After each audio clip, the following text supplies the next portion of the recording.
I thank you, Mr. Speaker, and I beg to give notice of the special motion and to lay the said documents on the table of the House. And if you allow, Mr. Speaker, as I conclude, please allow me to highlight the following. Order. Mr. Speaker, I am a Christian, and I often read the Bible. And the Holy Bible, in the book of Proverbs 29 verse 16 says as follows: when the wicked are in authority, sin flourishes. But the godly, and mark the godly in small g, will live to see their downfall. That is the Holy Book as contained in the book of Proverbs 29:16. Further, Mr. Speaker, in the book of Mark, chapter 9, verses 42 to 47, it says as follows, and I quote: If anyone causes one of these little things, honorable members, Kenyans, please listen carefully.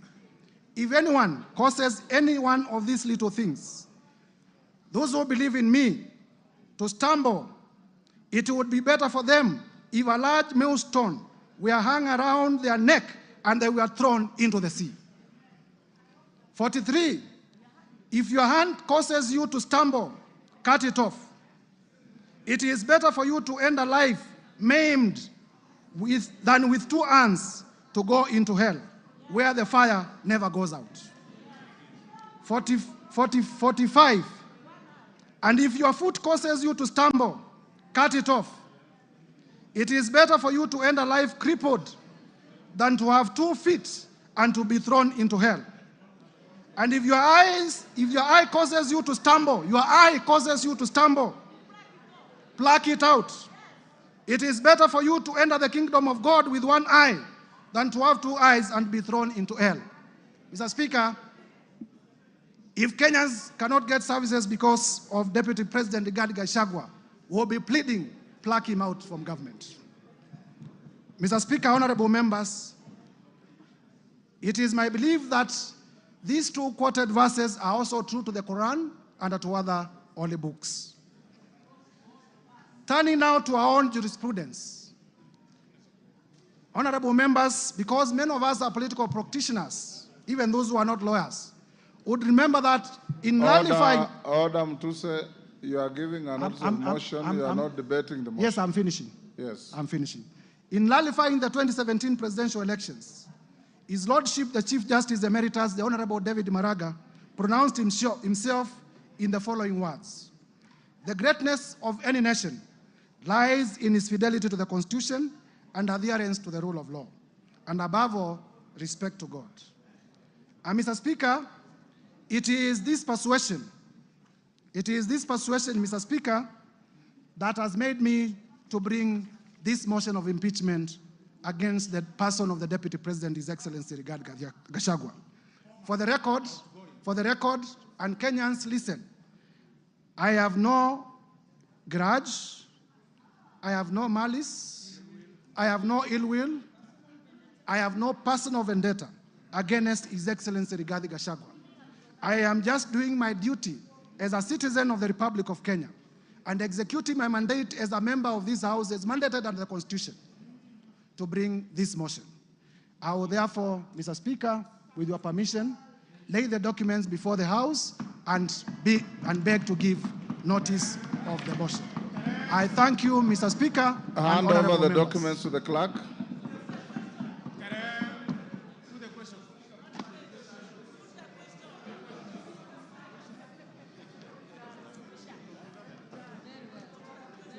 Yes, Ruto, what is it?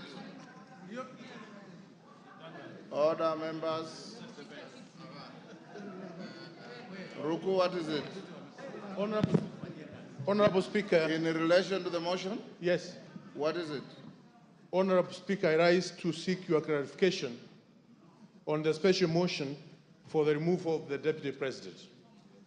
Honorable Speaker, as you are aware, 4 seats in the House are vacant following the resignation of the Honorable Obio Wadai and Honorable John Badi upon being appointed as Cabinet Secretaries.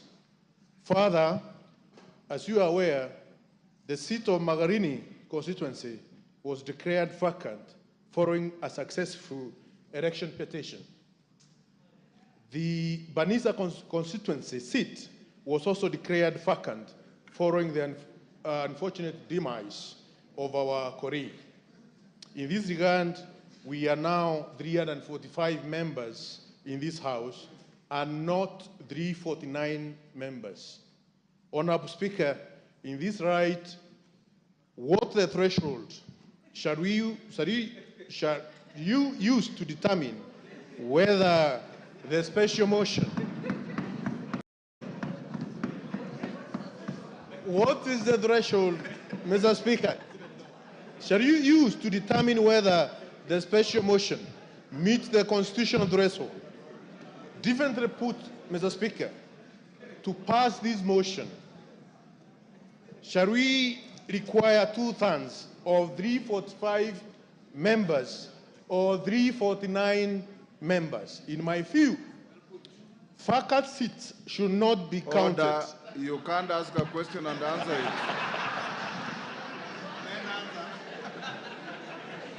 You cannot ask the question and answer it. Honorable Speaker, let me prosecute. I'm trying to prosecute my point of order. In my view, vacant seat should not be counted in determining the voting threshold. Further, I wish to seek your clarification on whether our proceedings are varied in the right of the 4 vacant seats. Thank you, Honorable Speaker. Thank you. You've made your point. Bashir?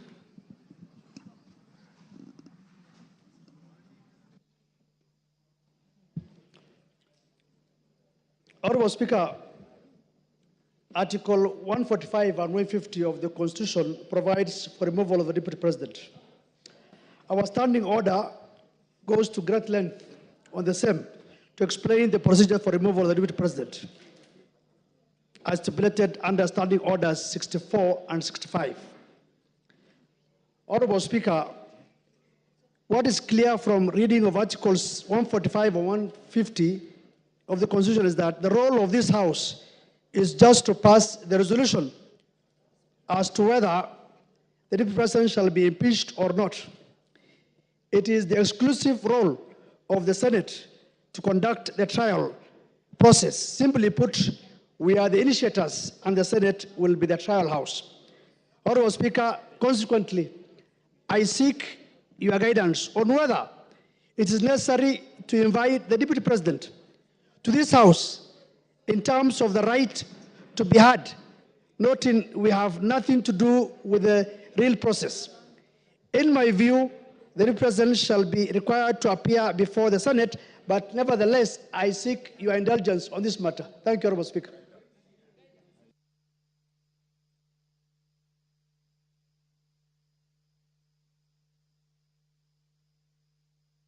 Honorable members,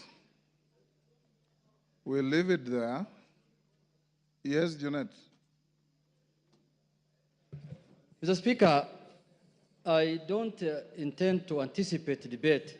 I will not allow you to. Yeah, because this is just a notice of motion. But Mr. Speaker, there are matters that surround the notice of the motion that needs your guidance and action, Mr. Speaker, because, Mr. Speaker, this is a very momentous issue.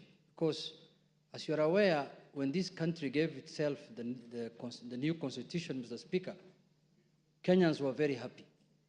And this is one of the moments in this House, Mr. Speaker, when we are going to exercise Article 150, which has not happened before. So, Mr. Speaker, this is a very, very important matter for this nation, Mr. Speaker, that is being exercised through this House. But having said, Mr. Speaker, as you're aware, there are members from our side and members from the other side who have signed to this petition, to this motion, Mr. Speaker. And Mr. Speaker, I wanted to get your assurance as the boss of this House, as the leader of this House, as the Speaker of this House, Mr. Speaker, that the 291 members of Parliament who have signed to this motion, Mr. Speaker, their safety and security will be guaranteed, Mr. Speaker. Because the motion does not end at the tabling, at the notice of motion today. It will go through a process. It will be formally again moved. Members will debate, and members will vote on it.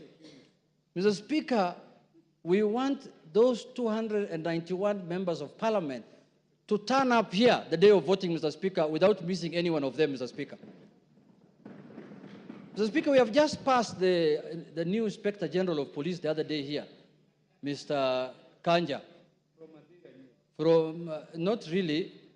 He must take responsibility as the Inspector General of Police, Mr. Speaker, to guarantee the safety, as the Inspector General of the country, Mr. Speaker, to guarantee the safety and the security of the 291 members. Mr. Speaker, you know this thing. What we are doing is not a small thing, Mr. Speaker. When Trump was being removed, was being impeached in the United States, Mr. Speaker, you know what he attempted to do. And what can happen here, you know, Mr. Speaker. And let us not fight, let us not begrudge anyone, because what the House is doing is constitutional, because the House is just exercising its mandate. It's not doing anything outside the Constitution. There is nothing unconstitutional that's happening in this House, Mr. Speaker. You can impeach a cabinet secretary, you can impeach a deputy president, you can impeach the president if you wish so. So, Mr. Speaker, this is an exercise that is given to us by the Constitution. So, Mr. Speaker, you've made your point. I have made my point, but I conclude by saying this, Mr. Speaker. That, Mr. Speaker,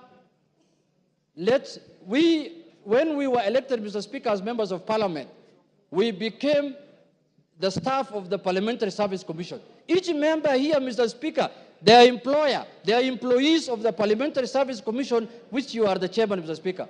So, Mr. Speaker, I have spoken on behalf of the members because when they were signing, that is what they told me, Mr. Speaker, as the minority leader. They told me, we are in support of this thing, we are really ready to move, but we want things done legally and procedurally and within the Constitution, inside Parliament and outside Parliament. Thank you, Mr. Speaker. Thank you. I don't want to open debate. Yes, Whip, what's your point of order? Honourable Speaker, I also seek your guidance and indulgence on the notice of motion that has just been tabled here today, because we all agree that post-2010 Constitution, this is unprecedented. In as much as it happened years back, this is very new, post-2010 Constitution, and we will need a bit of some guidance. Ordinarily, Honourable Speaker, any motion that is brought before this House and that is of public interest goes through the entire process, including public participation, Honourable Speaker. I need to seek your guidance and indulgence on the place for public participation as far as this notice of motion is concerned. Because looking at the jurisprudence that has been made by the courts and the lower legislative arm, which is the county assemblies, on the impeachment of the governors and deputy governors, Honourable Speaker, you'll realize and notice that many impeached governors or their deputies challenge their impeachment based on the process of public participation, Honourable Speaker. This is unprecedented, and of course it's my view that to replicate the same, to what happens on the impeachment of governors and deputy governors, and they invoke the element of public participation across the country. You've made your point. Thank you, sir. Yes, Majority Leader. Before you, Majority Leader, Farah has been raising his hand. I'll give you 1 minute, Farah. Mr. Speaker, I also join the other colleagues in this, but I've just one very important, most important in this country to raise. Not only do we have to protect the lives of 291 members of parliament who have appended their signature there, we must also protect the system. The IG must protect our president to the hilt. Because you know the kind of a constitution we have.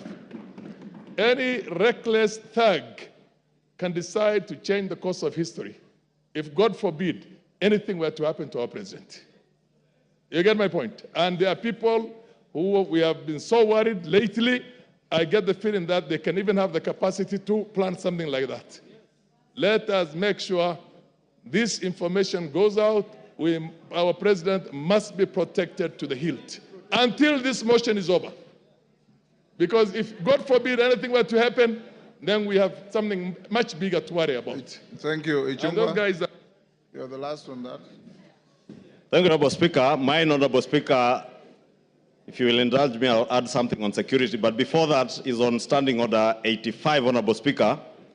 85-2, which Honorable Speaker would beg, even as you guide members, that members listen, that it shall be out of order to anticipate the debate of a motion of which notice has been given by discussion upon a substantive motion or amendment and all that is said in the standing orders, Honorable Speaker. And I say this, Honorable Speaker, because I know we are in an open and transparent society, and many of us will be invited to media stations to discuss this impeachment motion which notice has been given today.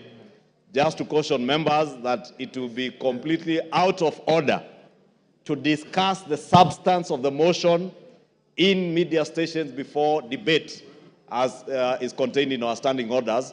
So when we're invited to media stations, maybe we be guarded in what we discuss, so that we do not go into the substance of the motion until we are done with debate. After debate, Honorable Speaker, we are all at liberty to discuss, and that includes, Honorable Speaker, both those who have appended the signatures, their signatures, like myself, and the other few who have not appended their signatures, Honorable Speaker.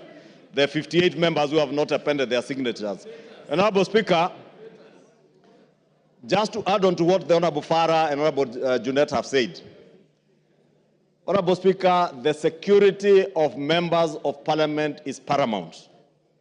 Honorable Speaker, I say that looking at you, because you know on the 25th of June this year, Honorable Speaker, none other than yourself, you were a target, and you know that. And not a target for harm, but a target for elimination based on the position you hold as Speaker and the ranking order should anything happen to the President or the Deputy President, Honorable Speaker. Honorable Speaker, I want to beg that you take with a little more weight the issues raised by Honorable Junet and Honorable Farah Maalim, because, Honorable Speaker, we have seen it on social media. We have been told by certain quarters that before March of 2025, they say bendera itapepea mulingoti nusu. Honorable Speaker, these are weighty issues. And I hear what the Honorable Farah Maalim is saying on the security of the President, and we have no business to advise the Inspector General and the Director of the National Intelligence Service on what to do. But for members of this House, all the 349 of them, Honorable Speaker, you must direct the Inspector General of Police, who was approved by this House less than a month ago, to ensure that when this House is sitting within the precincts of Parliament and even outside and including committees of this House sitting, Honorable Speaker, members are secured. Thank you. And even in their homes, Honorable Speaker, they are secured. Because, Honorable Speaker, I say this, being privy to the information that I was privy to and you are privy to on the 25th of June, and knowing, Honorable Speaker, that as Honorable Junet has said, we are not dealing with an ordinary matter, we are not dealing with an ordinary man, we are dealing with a black man with a very black heart. Thank you, Honorable Speaker. Order, honorable members. Order. Order, members on their feet. Order, Deputy Speaker. Take your seat. Take your seats, those who are... Honorable members, those points raised, I'll address them later in the day. I want to direct members of the House Business Committee to retreat to room 9 so that we can have House Business Committee to address, among other things, the process of disposing of this motion in the shortest time possible so that we don't maintain anxiety unnecessarily, and the issues that you have raised about public participation and others.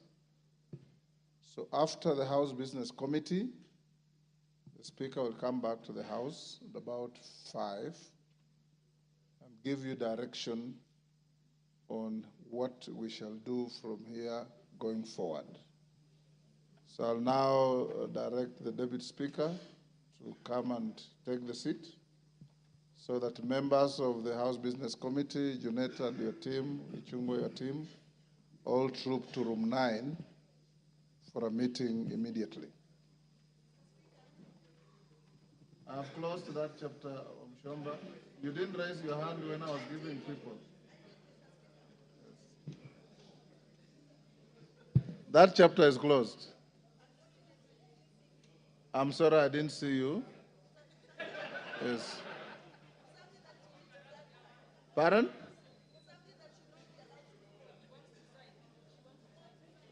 Two? Take the seat. Deputy Speaker, take the seat.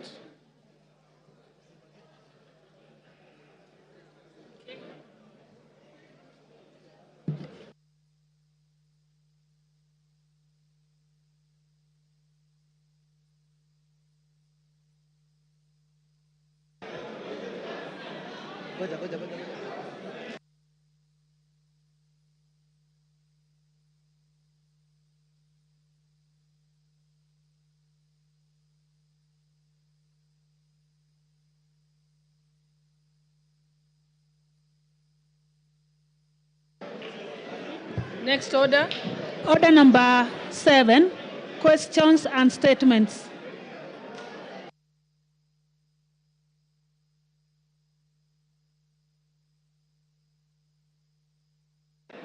Honorable members, order. The Honorable Member for Funyula. You have a statement, Honorable Member for Funyula. Honorable Thank you, Honorable Speaker.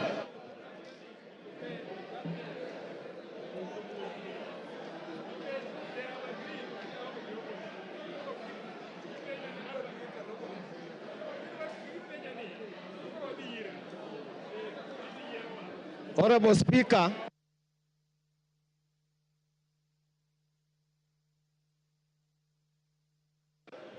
Order, honorable members.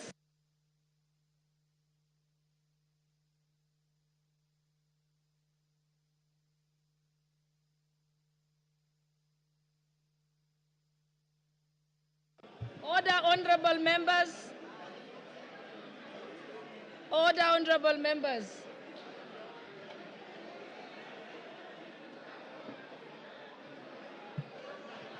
Order, honorable members.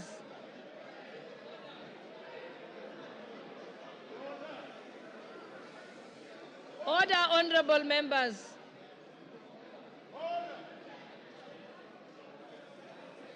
Order, honorable members. Okay, I think we can proceed. Honorable member for Funyula, let's allow Dr. Pukose to make his statement, then you go next. Honorable Pukose, Chairperson of the Health Committee. Honorable members, please. Thank you, Madam Speaker. Thank you, Madam Speaker. I wish to make a statement on the shift from NHIF to SHIF rollout of the universal health coverage. Honorable Speaker, the Ministry of Health and Social Health Authority is today rolling out the Social Health Authority healthcare services and benefits under the 3 funds.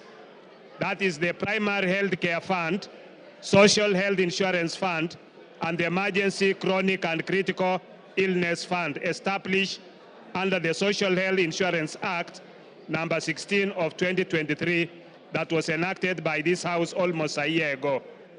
This act is being operationalized by the government. Access to SHA healthcare services and the benefits being offered by SHA is being rolled out today, 1st October 2024. As the chairperson of the Departmental Committee on Health, I rise to give a statement on matters concerning the procurement of the Integrated Health Information Technology System by the Ministry of Health, which has elicited a lot of debate. Honorable Speaker, members of the Departmental Committee on Health have raised concerns regarding the procurement of this system. In response to these concerns, the Ministry of Health was invited to clarify the procurement process and to provide evidence of compliance with the Public Procurement and Asset Disposal Act, CAP 412C. Honorable Speaker, the committee made the following observations from its engagements with the ministry. One, the Ministry of Health, through the State Department for Medical Services, undertook the procurement of Integrated Health Information Technology System as part of the implementation of universal health care in the country. The ministry submitted that the primary aim of this integrated system is to address the existing challenges in the healthcare sector, including issues of interoperability, data quality, accessibility, and affordability.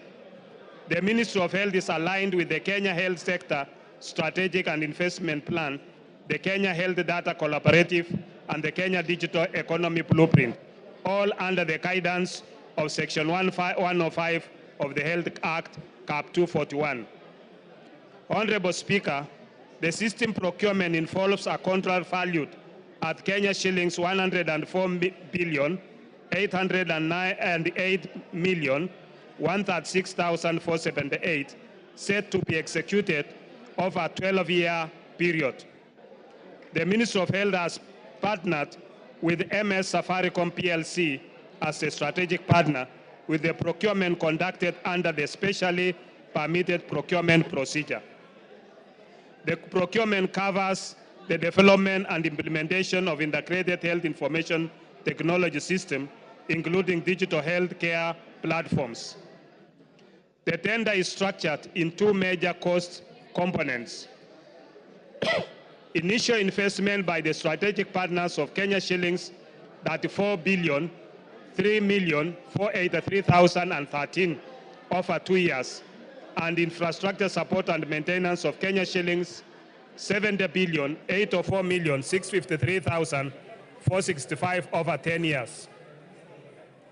In adherence to Public Procurement and Asset Disposal Act and the tender regulations, the ministry indicated that the procurement process began on 6 June 2023, when the then Cabinet Secretary for Health requested the use of the specially permitted procurement procedure for the medical equipment supply project, healthcare information technology, that's the transition project, and the supply of community health promoters, CHP kits. The National Treasury approved the request on 13 June 2023, subject to conditions regarding the preparation of tender documents that include specifications, conditions of tendering, and contracting and justification for the use of SPPP, detailing the procedure of onboarding the strategic partners. This process was followed by the ministry's compliance and further approvals. The bid documents were issued on 9th May 2024 and closed on 15th May 2024. After the tender evaluation and negotiation, the ministry submitted a draft contract to the Office of the Attorney General for review and necessary advisory in line with Section 134(2) of the PPADA. This section obligates the accounting officer of a procuring entity to seek clearance from the Attorney General before signing contracts of a value exceeding Kenya shillings 5 billion. As mandated by Section 114A of the Public Procurement and Asset Disposal Act, a specially permitted procurement procedure can be utilized under the following circumstances. 1, a procuring entity may use a procurement procedure specially permitted by the National Treasury. The National Treasury may allow the use of specially permitted procedures, A, where exceptional requirements make it impossible impractical or uneconomical to comply with the Act and the regulations. B, where the market conditions or behavior do not allow the effective application of the Act and regulations made under the Act.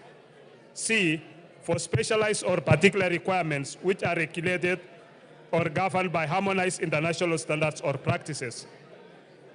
D, where strategic partnership sourcing is applied, and E, where credit finances procurement is applied, or F, in such other circumstances as may be prescribed. Honorable Speaker, the Honorable Ministry members, please be quiet. Honorable members, and I think the chairperson is saying something that's very important about the new social health insurance fund that is very important to our constituents. So let's pay attention. The Minister of Health invited Mesa Safaricom PLC to submit a proposal using the provisions of Section 114A, D and E of the Public Procurement and Asset Disposal Act. Mesa Safaricom PLC submitted a technical proposal and a financial proposal as a consortium with Convergence Network Solution Limited and Apiero Limited. With Safaricom PLC. Hold on. Honorable members, those who want to have little kamkunjis, if you could kindly go to the lounge so that we can listen to this very important report. With Safaricom PLC being the lead bidder in the consortium. Safaricom PLC roles in the consortium involves overseeing the entire project, ensuring that all consortium partners adhere to the contract's terms and deliver their respective components as per the agreed scope. Safaricom PLC was approached as a strategic partner owing to its strong capacity to manage and coordinate the project effectively. Safaricom PLC is the largest telecommunications company in Kenya and one of the most advanced in East Africa. Safaricom has a major technological advantages, particularly its extensive 5G network, which currently reaches 77% of the Kenyan population. In addition, Safaricom's network covers over 99% of the country, providing connectivity in remote areas. These factors made Safaricom the most suitable partner for a large-scale project that requires robust and reliable digital infrastructure. Honorable Speaker, Convergence Network Solutions Limited, founded in Canada, is a leading digital transformation IT company with its headquarters in Nairobi. It established operations in Kenya in 2014 when it was incorporated on 2nd April 2014. From its profile, Convergence Network Solutions Limited has a presence across East Africa in 7 countries, including Rwanda, Zambia, and Uganda. Convergence Network Solutions Limited specializes in cyber recovery solutions, identity security management, analytics, and data modeling, IoT, enterprise system integration, integrated physical security, and enterprise collaboration and customer engagement. Apiero Limited, on the other hand, is a private company limited by shares and which has incorporated in Abu Dhabi global market on 11 July 2023, with its business activities being computer programming activities, treasury financial systems and applications development, call centers activities, regulation of the activities of providing healthcare, education, cultural services, and other social services, excluding social security, market research, and public opinion polling, computer consultancy, and computer facilities management activities, data processing, hosting, and related activities. Apiero Limited is owned by Sirius Holding, which has over 25 subsidiaries and presence in over 28 countries.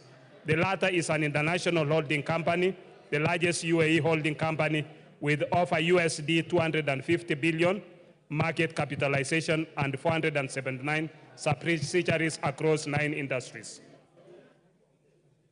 Honorable Speaker, I wish to inform this House that the system being procured is not just a social health authority system, but a national integrated information technology system for the entire health sector, a digital superhighway.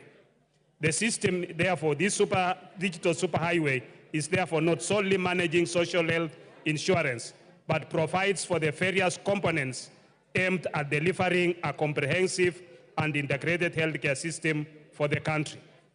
These components encompass the development of a health information management system, a health information exchange platform, core business services such as provision of telemedicine and track and trace for pharmaceutical products.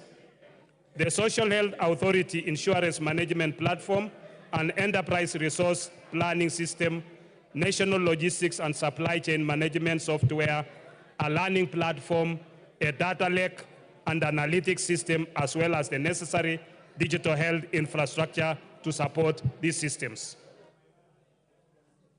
The Ministry of Health averred to the committee that it secured the necessary approvals from the Cabinet Secretary for the National Treasury and the Attorney General for the use of the specially permitted procurement procedure, with main justification for the procurement of the system being the obligation set out in Section 105 of the Health Act, Cap 241 of 2017. This section provides for the establishment and maintenance of a comprehensive and integrated health information system by the Ministry of Health. The Ministry of Health also clarified that due diligence on the contract had been conducted by Kaplan and Stratton advocates and not Danton, Hamilton, Harrison, and Matthews as widely reported on social media. Honorable Speaker, the committee had also expressed concerns about electricity and network connectivity challenges in certain hospitals, especially in remote areas. The Ministry of Health and the Social Health Authority acknowledged the issue, noting that 4,065 health hospitals face difficulties with power and internet access. To mitigate these challenges, hospitals will receive devices with power banks for backup power. Additionally, the digital system will function in offline mode, ensuring hospitals can operate without internet access. The ministry is also collaborating with the Ministry of Energy to secure infrastructure upgrades, including reliable electricity, to facilitate the full implementation of the digital health system. The Ministry of Health further assured the committee that there are at least 3 connectivity lines available to support the system in case of system down or failure. Madam Speaker, the Ministry of Health and the Social Health Authority, in the meeting held with the committee yesterday, Monday, 30th September 2024, highlighted its preparedness on the rollout of the access to social health benefits. The Ministry of Health submitted that as of 28th September 2024, the SHA system had registered approximately 2 million new members, while 9 million members from the NHIF system were to be transitioned to the SHA platform. Honorable Speaker, in conclusion, the Integrated Health Information Technology System, if implemented by the Ministry of Health in the manner that the latter explained to the committee, would contribute significantly to the digitization and modernization of Kenya's healthcare system, ensuring accessible, affordable, and high-quality care for all Kenyans, as envisioned in the Kenya Health Policy 2014 to 2030 and the Kenya Universal Health Coverage Policy 2020 to 2030. Thank you, Honorable Speaker. I submit. Thank you. Next now. You have a point of order? Okay. Thank you, Honorable Speaker. We just want to interrogate the statement.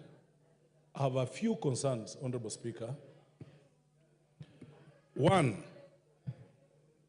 I think as a National Assembly, we should sit back and understand what is going on. I'm seated with some members of that committee, Madam Speaker, and they are expressing dissatisfaction on what's going on. Madam Speaker, few fundamental issues about such a thing. I don't understand how such a program can go on without public participation.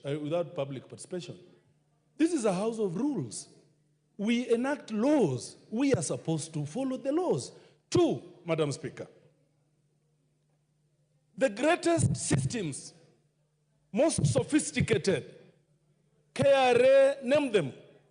I've never heard of a system that cost 104 billion. A system, Madam Speaker. I'm told the system, the platform that NHIF ran on, they only needed 700 million to upgrade. But a whooping 104 billion. Madam Speaker, you must also understand that these people did single sourcing. The government went for single sourcing for such an amount of money. We cannot allow this to go on in this country.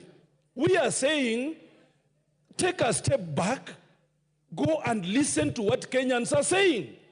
We cannot take all the important infrastructure of this government in one foreigner called Adani. We cannot.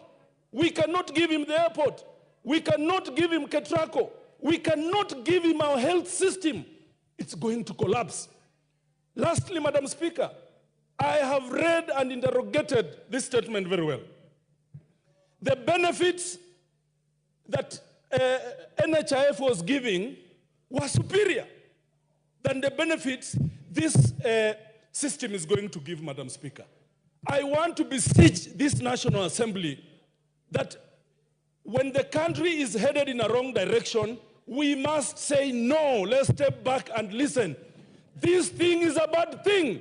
It is causing damage to our country. We will not have a country at the end of the day.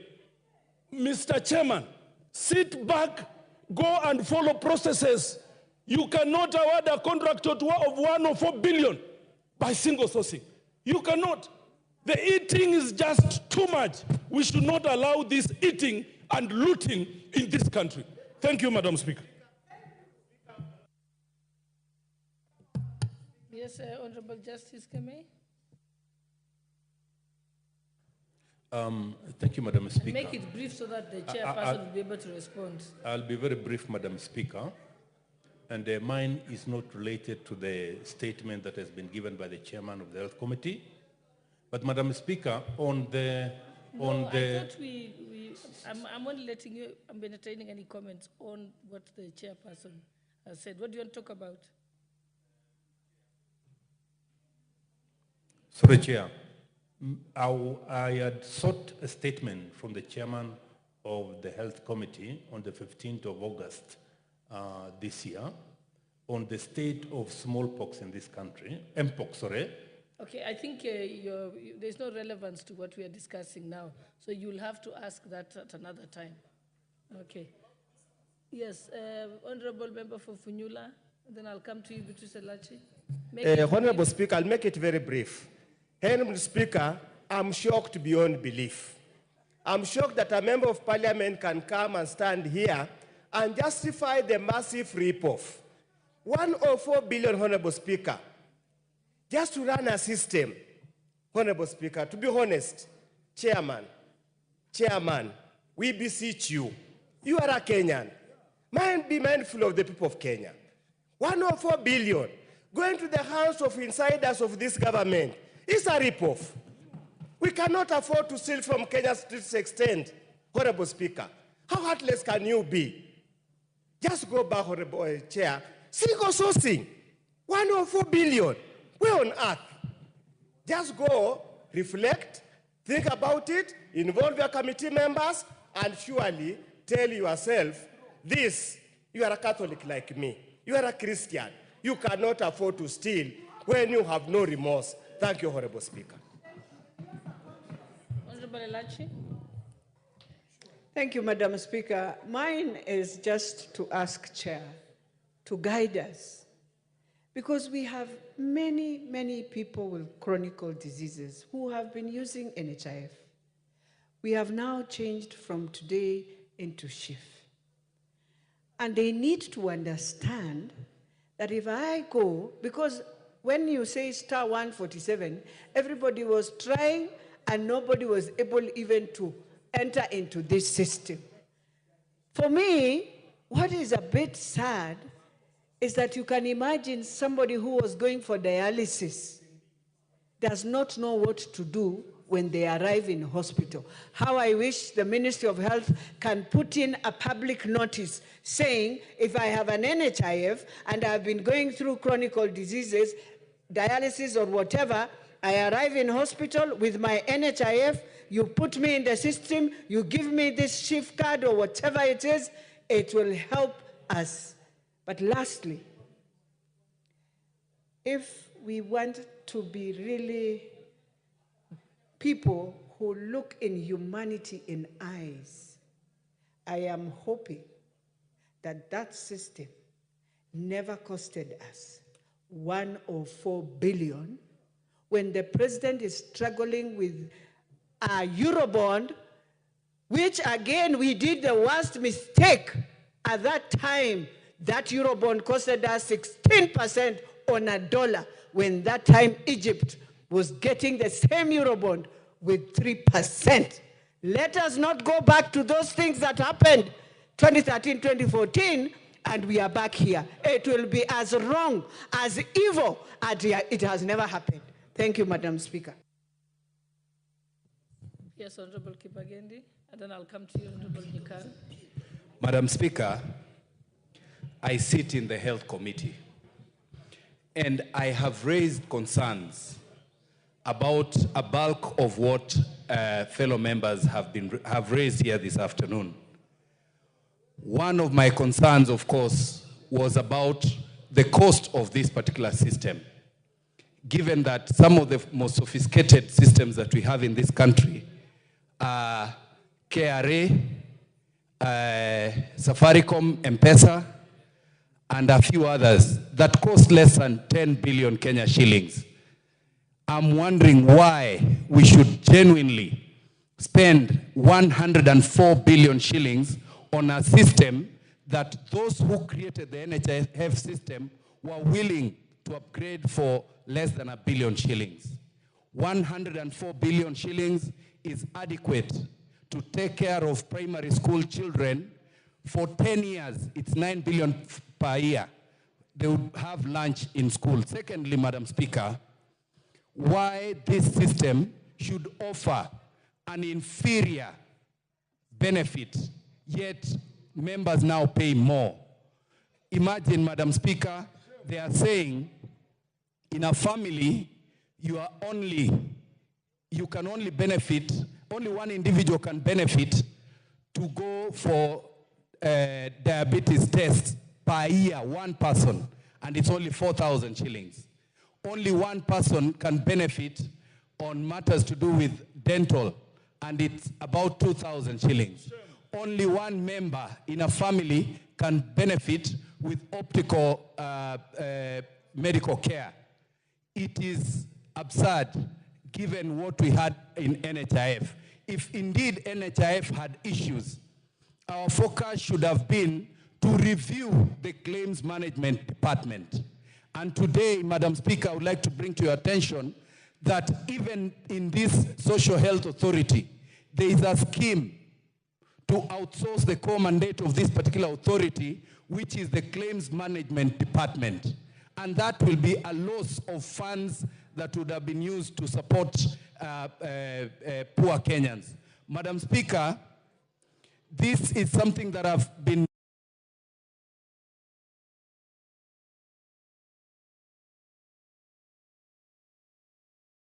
to request that through our committee, we step back and look at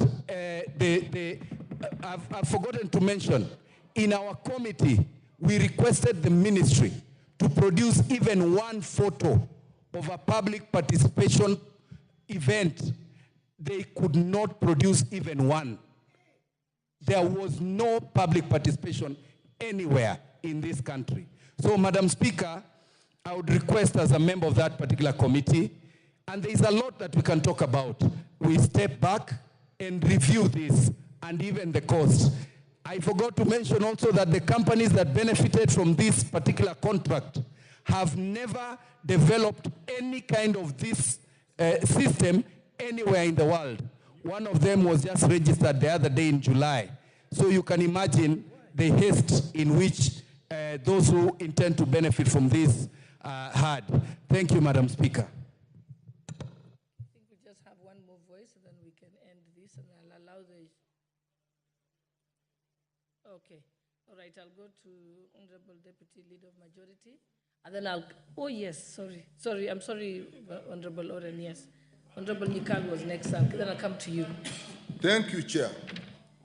I'm a member of the Health Committee, and I'll stand here and say the statement our Chair has read does not reflect the position of the members of that committee. Statement number one, and I say it with courage. Two, let me finish. What's your point of order? Madam Speaker, indeed, if members of the Health Committee are saying that what the statement the chairman has read to this House is not a representative of the views of members of the Health Committee, then why are we discussing it in the first place? Okay. Yeah, why are we discussing it, Madam? Okay. Is that in order? So let me allow Honorable Nikal, and What? then you will have a chance to respond to this, Honorable Bukose. Speaker, to begin with, we were not even aware that this statement was going to be made here. And when there are three issues here, one is the issue, the integrated health information system, the purchase of which is costing 104 billion. That's one issue. Issue number two is the transition process that Honorable Lachi was talking about. Issue number three is the issue of the outsourcing of claims. Let me talk about the issue of the integrated system.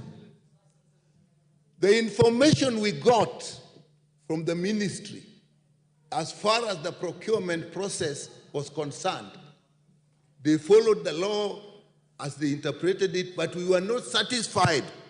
And these are the issues we raised, and we said we should get more information on. One, we could not ascertain whether the cabinet was actually aware of this. The procurement starts with the ministry, and you do not see any information behind that is linking with the cabinet. And at one time, the PS was saying the cabinet can be informed, given for information when you are purchasing at 104 billion. We didn't agree with that. Two, we were not satisfied that enough effort was made to get other institutions or other partners that would provide this at a lesser cost, even compete. It was not clear to us how Safaricom got the request for proposal and is the only one that got the request proposal. Why not others? And we said we will need that information later. Madam Speaker, it was not clear to us whether due diligence was done on the partners in the consortium where Safaricom was the lead, particularly Apiero, because there had been a lot of information about Apiero. That we did not get, and we actually at the end of the meeting said we are either going to get that or we'll do it ourselves. The ministry did not give us enough information on that due diligence. Madam Speaker, it was not clear to us how this money is going to be paid. When we asked the PS said it is the users. And Madam Speaker, this system is huge. It will even involve the private health institutions. It will even involve the regulatory authorities all the regulatory authorities and the health sector. It will even involve the health facilities in the counties. And it was not clear how these users will actually pay for it. And we were informed that they are going to do a cash flow, a simulation of how this will be paid. And we had not reached that level as yet. With that, Madam Speaker, we were not satisfied, and we are surprised that our chair is reading this in this House. When it comes to transition, we were sure that the people were not given enough information, because what Honorable Lachi was asking was, if you have NHIF and we are transiting to SHA, will you get treatment? We were told, yes, when you go there, you will get treatment. But that information is not with the people. So we said, what is it that is being launched? You can launch the beginning of a process, but you cannot say you have shifted and people therefore will not get that service. So we were not satisfied. On outsourcing, on claims, that was one of the biggest issues we raised during the discussion on this law here. We asked and they said, for the time being, SHA will do it itself. And we are not sure whether that is so, because the law provided that May. We were concerned about the May. Those who are here may remember.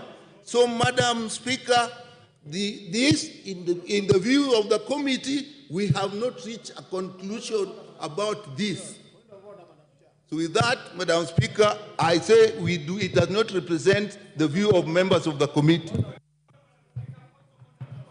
Okay, let me give Honorable Macaulay the point of order. I will come to you so that you can respond. Just note them down. Thank you very much, Honorable Speaker. Honorable Speaker, Honorable Yikal is a ranking member in this House and a serious expert in matters health. He has made statements here, which I think, because this House of Records, he says the chair of this committee have submitted a report in this House which does not reflect the views of the committee members. Would I be in order, Honorable Chair, to demand that the chair of the committee tables in this House the minutes of the committee and a list of members who have signed for the adoption of that report? That's the only way we can clear the air. What's your point of order, Honorable KJ? I'll come to you. Let KJ make his... Madam Speaker, as much as this is a House of Records, it's also a House of procedure.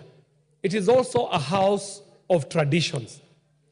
To my mind, what has been laid on the floor of the House today is not the property of any committee. Neither is it the property of the chair. In fact, if I was keen enough to listen to what the chair said when they were moving this, the chairperson, Dr. Pukose, said that he's presenting as a ministry statement. And the ministry is at liberty to transmit statements to this House at any moment. And even responses that come from requests for statements actually are directed to chairpersons. They rarely go through any processing by committees and in fact find their way to the floor of the House. So, Madam Speaker, I find this House not utilizing the little time that it has fairly in prosecuting a matter that is in itself not substantially before this House, because what was put here, Madam Speaker, you would have been right in your place to just listen to Dr. Pukose and proceed to other business. All he did is equivalent to a communication. It is equivalent to even a notice. It is equivalent to an announcement. To open it up to a debate is to take the statement to be a substantive motion before this House, which it is not. And we might open up a debate so that we maybe poster for cameras, or maybe so that we go on record, or maybe because we want to play to the gallery. But the truth of the matter is that there is no substantive motion before this House open for debate or even open for comment. It was just a statement that was laid on a momentous day when the ministry was transitioning from one order to the next order, and they, at their liberty, decided to communicate to this House. So, Madam Speaker, I do not see a place for debate or comments on a matter that is not a motion. And I say this because we are guided by standing orders. We might not be able to debate something that is not substantially before this House. Thank you very much, Madam Speaker. Honorable KJ, the tradition of the House has been that when members make statements or ask questions, usually if there is an interest by members to, comment on it, usually we'd allow them. So it's, but also, okay, Honorable Pukose, you're out of order. Don't speak from there. You will get a chance to respond, like I've said. Yeah, Honorable Owen. I've already corrected him, so it's done. I would like to say this, Honorable Speaker. Honorable Speaker, what I understood when the Honorable Pokose stood, he said he's issuing a statement. And Honorable Nyikal is a ranking member who I have a lot of respect. But it is also important to listen at the beginning. Was the Honorable Pokose laying a document from the committee, or was he laying a statement from the ministry? So if you actually come here and say you disown that the committee did not participate or agree on that statement, you are actually right, but on the wrong lane. He was not laying a position paper of the committee. He was laying a statement from the ministry. And the ministry has a right, as chairman of the committee, he transmits business from the ministry to the House, which is properly in order. And therefore, I would request you, Honorable Nyikal, being a dignified member of this House, ranking with a lot of respect, it is important that you withdraw that statement on the basis that you are commenting on something that has not been presented to the House. This House has not received a committee report. This House has received a statement from the minister. And that is the position. So for you as a ranking honorable member of there and my neighbor, it is good. It is actually good practice to say, I did not understand it, I spoke on something that was not proper, and therefore withdraw. Secondly, Honorable Speaker, I'd like to speak to my friend Wamboka, Jack. He has a good voice, he's very articulate, and he says a lot of things that people celebrate. But also, it is very important, Jack, that when you come to contradict a statement from the ministry, the tradition of the House is for you to substantiate your statements. Bring documentation, substantiate, say something contrary with proof, with facts, with documentation. Even what Kibagendi did is just to hype something that does not exist. Because if they talk about Adani has done this, Adani has done this, yes, good practice that we have inherited from our forefathers in this House is that you come and substantiate and say, I have documentation here that shows contrary. I want to substantiate to say this. So, you know, the statements that are being said here, Honorable Speaker, and it's very important that we protect programs that government have initiated that are going to take care of millions of Kenyans, like this program that is being rolled out. If we go out there, say things without proof, without substantiating on those items, they kill a good government program just because somebody has an opportunity to come to Parliament and speak about them and is heard all over without substantiating. Honorable Speaker, we must take debate in this House to another threshold. The things that you come here and because you have a loud voice, you can say whatever you want to say and it carries the day. Honorable Speaker, if I were you sitting on that seat, I would have told them to withdraw those statements because they are not good for this country, they are not substantiated, and they are not statements of fact. They are not statements of facts, and Honorable Speaker, what they did was wrong. I applaud Honorable Pokose because he stands for what is true. I thank you, Honorable. Yeah. Let me allow Honorable Pokose to respond. What's your point of order, Modi Karoli?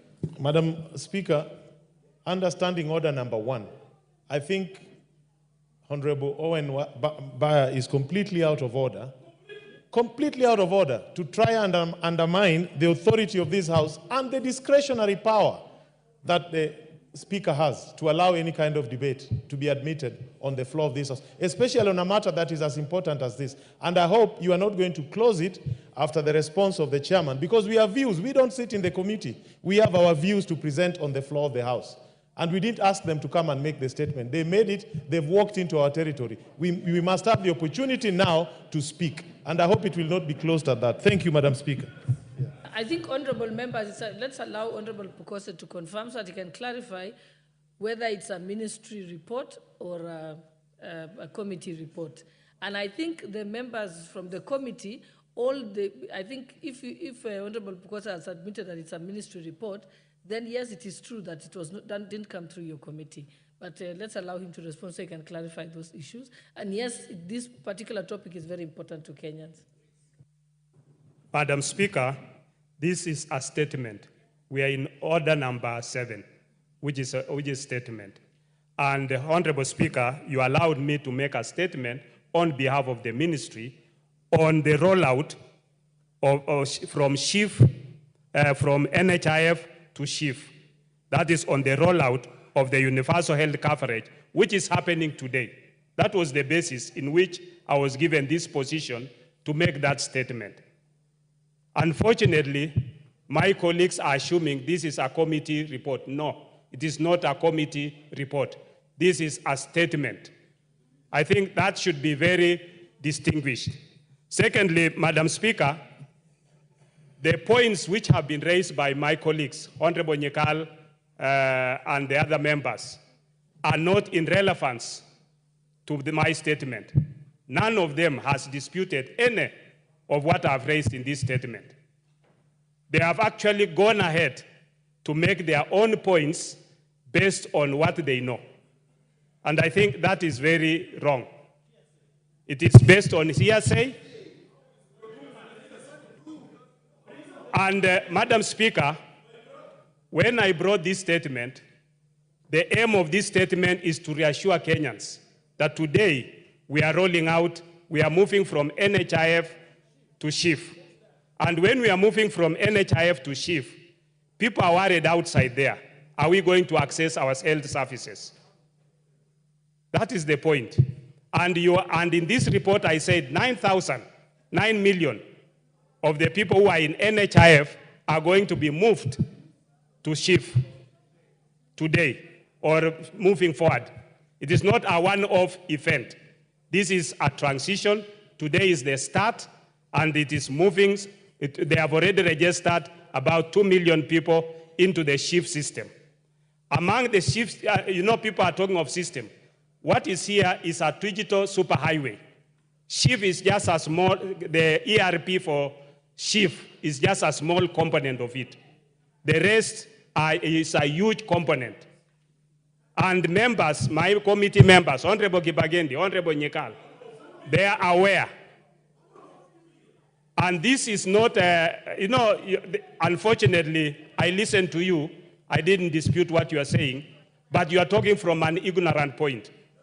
Because what is happening is you have... Give him a chance to complete explaining. You have, unfortunately, and this is where we get problems, because you want to go and explain to your people, and you don't have facts.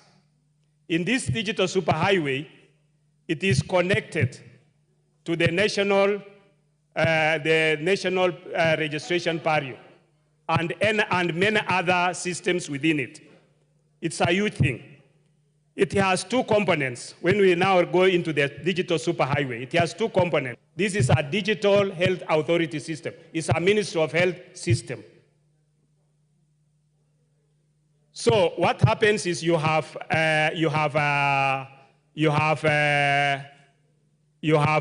Safaricom being a lead agency with others who have come in to invest in two components. They are investing in infrastructure and maintenance and service for 12 years. Okay? And the procurement method, as I read it here, which they used, is the specially permitted procurement procedure. That is as per the ministry. Yeah? And they presented their documents, which I said, I didn't read that part, but they went to the Attorney General has commented, the National Treasury has commented about it, and they've given them a go-ahead. We are not stopping anything that is happening there. The committee is still in the process of looking at looking at certain areas, which we agree. That is the committee position. But this is the ministry has its position. And as a chair, I'm communicating the ministry's position. I think, Honorable, because you've clarified the issue, you've said that's a ministry position, and I think you've confirmed yourselves, Honorable Nikal, that as the committee, you're still interrogating this matter. So this will not prohibit the committee from continuing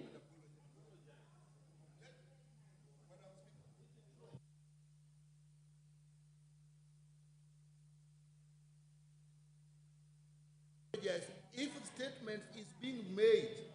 Give me.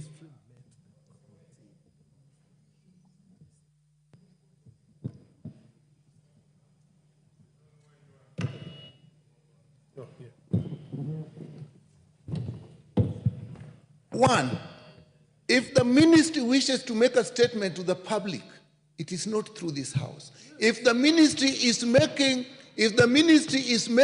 a statement, it does not make reference to the discussions that has become before the committee. Once the ministry brings out the issues that they brought and discussed before the committee, it therefore becomes our discussion as well. So all the things were said. We met with the committee, we did this to the committee. You are therefore bringing the committee into what the ministry is saying.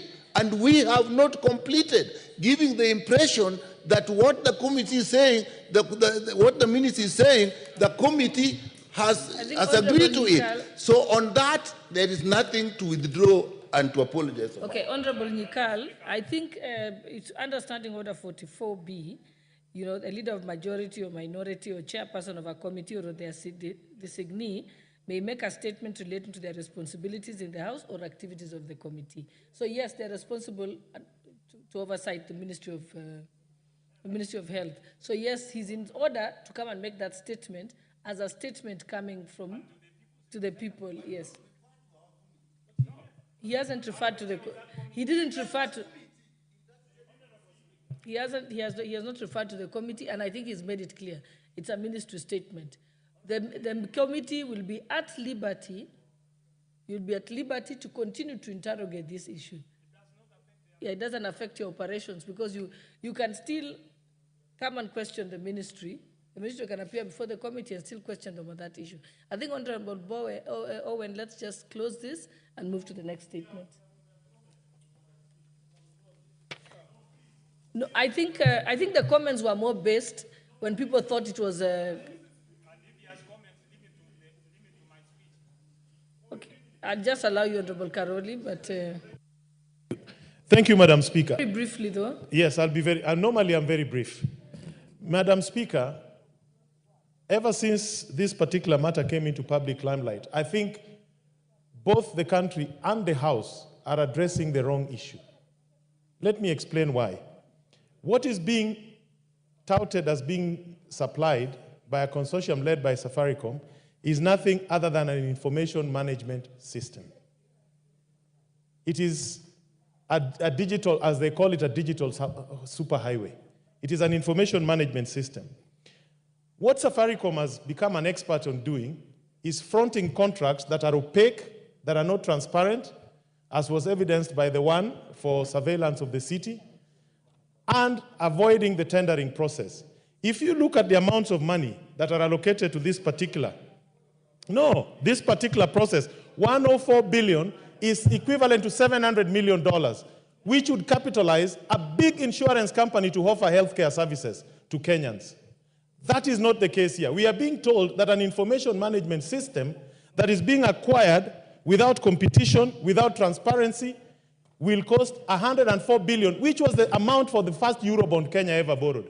I mean, what we should be asking is the financial details of this transaction. What is the interest rate? What is the repayment period? This House should see the financial elements of this contract. This is a financing arrangement where a service provider walks to a user and says, okay, you don't have the money to do this, I will do this at this cost, without testing.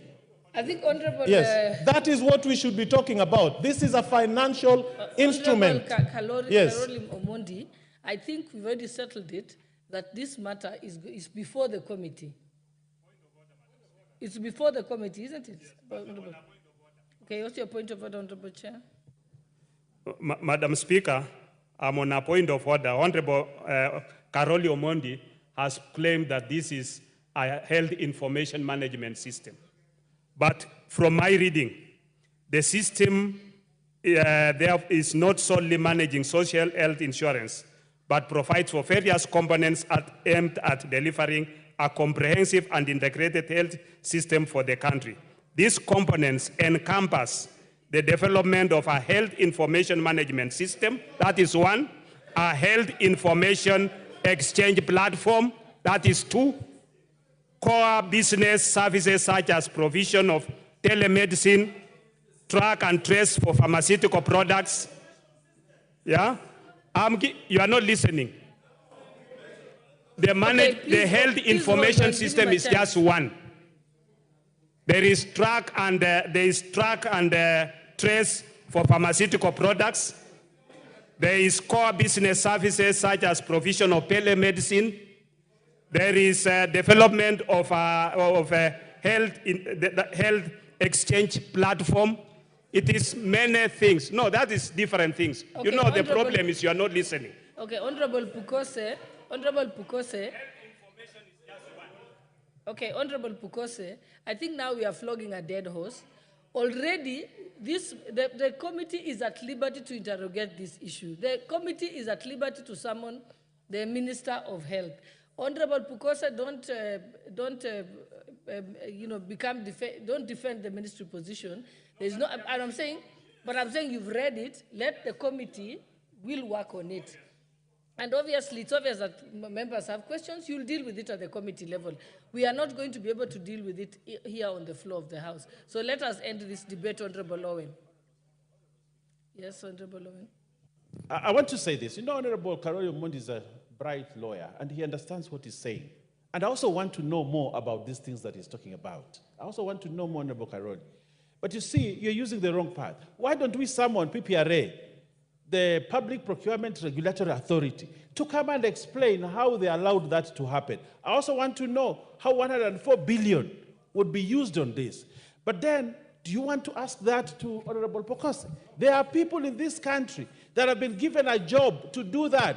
I also want that Minister for Finance should come here and PPRA to come and explain to us how almost the value of a Eurobond would be used on one system. I want to know that. But then, do not attack Honorable Pukose on... Your point, Honorable Owen. You've made your point. Okay, let us proceed to the next order of business. I think we have another statement from the Honorable Member for Funyula, Honorable Ounda. Thank you, Honorable Speaker. This is a request for statement. Honorable Speaker, pursuant to the provision of Standing Order 44.2c, I rise to request a statement from the chairperson of the Departmental Committee on Administration and Internal Security regarding the welfare of prison officers. Honorable Speaker, various reports, including the Masden Madoka Committee report of 2008. The Honorable Member has just crossed the floor. Please go back. Proceed, Honorable Ounda.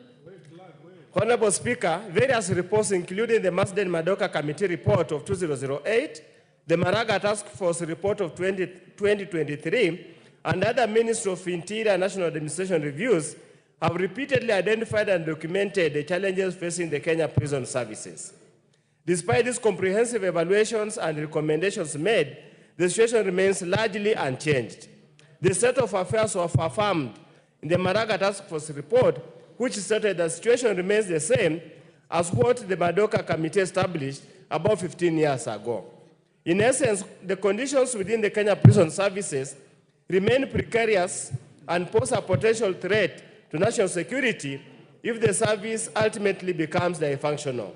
Honorable Speaker, it's against this backdrop that I request for a statement from the chairperson of the Departmental Committee on Administration and Internal Security on the following.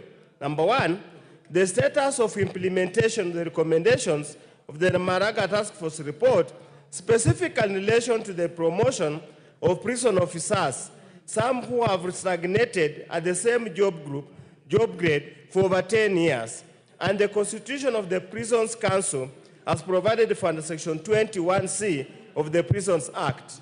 Number two, any plans to provide, Honorable Speaker, decent housing for prison officers under the Affordable Housing Program, and if you saw, the status of these arrangements. And finally, number three, the status of harmonizations of the terms of service, including salaries, for all officers and the various services, specifically between the National Police Service and the Kenya Prison Service, to ensure parity and fairness remuneration and working conditions. I thank you, Honorable Speaker. Okay, I think that statement will be dealt with by the Committee on Administration and Internal Security. Okay, next statement.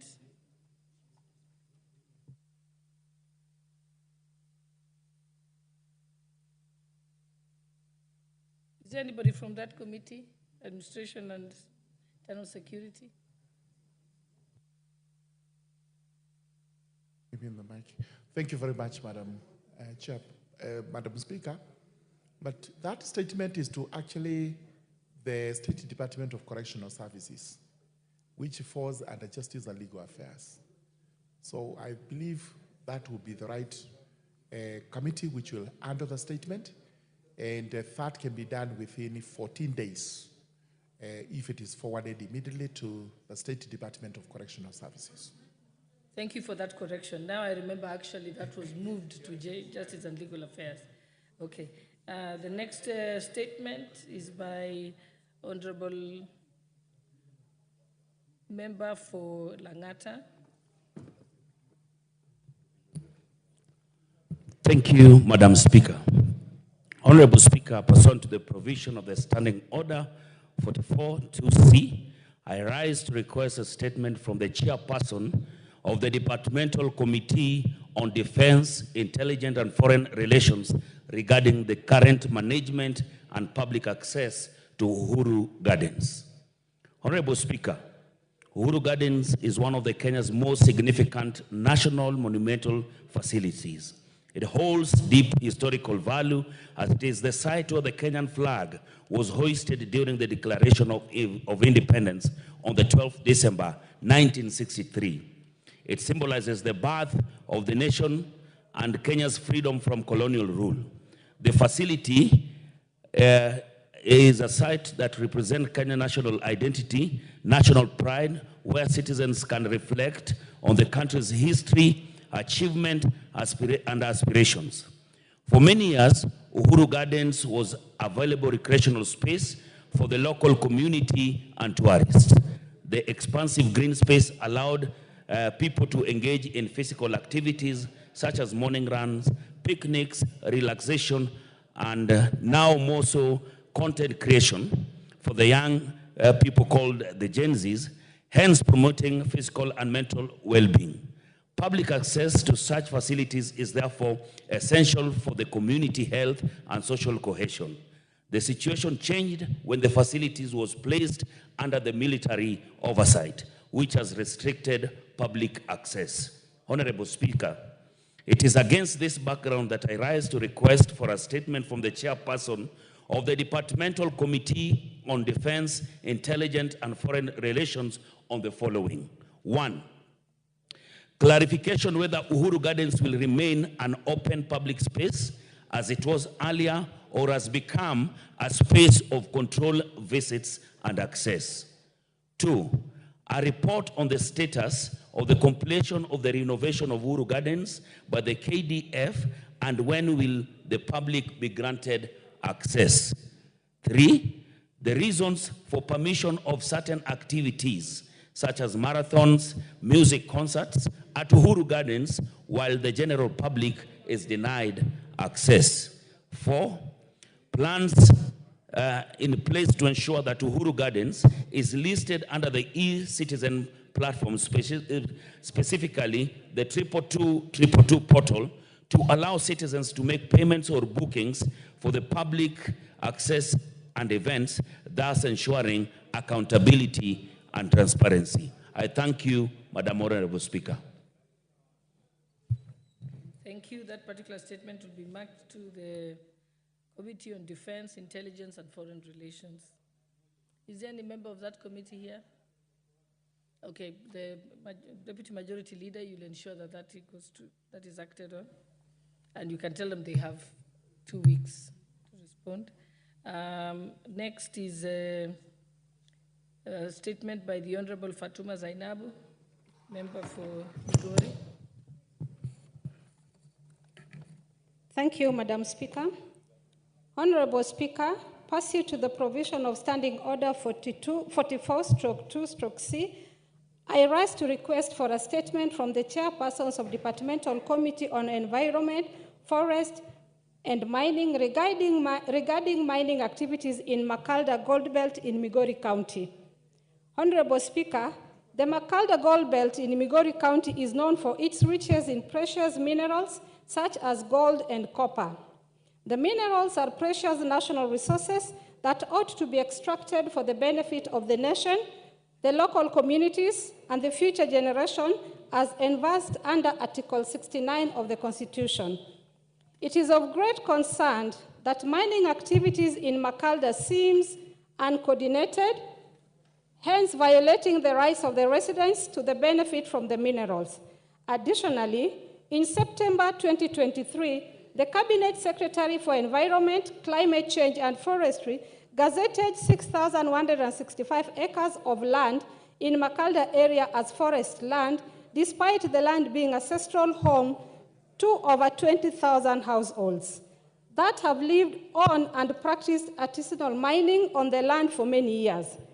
The gazettement of the land without public participation threatens the permanently disinherit residents of their ancestral land and disconnect them from lifelong benefits expected to accrue from the minerals in the region. This has caused spate of violence, conflicts among artisanal miners and small mining companies and foreign mining companies as locals seek to preserve their right to land and the benefit from the mineral resources. Honorable Speaker, it is against this background that I seek a statement from the chairperson of the Departmental Committee on Environment, Forest, and Mining on the following. 1. Provide a report on all reconnaissance, prospecting, or mining licenses issued under the Mining Act Cap 306 for mining in Makalda, including details of the farms, terms of the licenses, the minerals in respect of each license, and the status of mining activities for each mineral. 2. Criteria for award of mining licenses and clarification on the reasons for granting licenses to foreign firms, including the number of local miners from Migori County granted mining licenses. 3. Provide a report on whether the directive of cession of copper mining in Makalda region, citing its declaration as strategic mining, followed by the process set out in the Mining Strategic Mineral Regulation 2017, and if not, the reason for its enforcement in Makalda. 5. Provision of report of payout of royalties to Migori County government and the local communities for minerals mined from Makalda, and if not, the reasons for non-remittance. And 6, steps being taken to resolve the stalemate between the locals and the foreign miners that led to closure of mining activities, and when the area will be reopened since it supports the livelihood of many. Thank you, Madam Speaker. Thank you. Yes, Honorable Member, I can't quite see you. Where Makalda sits. Thank you, Honorable Speaker. I just wanted to support statement by my women leader from Migori County, and I want let it be known in the House that we have a petition with the Departmental Committee on Environment on the settlement of that land, where the Minister for Environment refused totally to appear before the committee. And listening to our women leader, you'll realize the statement is capturing both environment and mining. And majorly mining, she has clarified that there are a lot of issues to be done to assist the community also to benefit from the minerals. So I would request, Madam Chair, for us to help our people. We need to make the Minister for Environment to honor the summons from the committees. And again, I would request that we extend the petition or the statement so that we get some clarity from the Ministry of Mining for the benefit of our people. I thank you, Madam Speaker.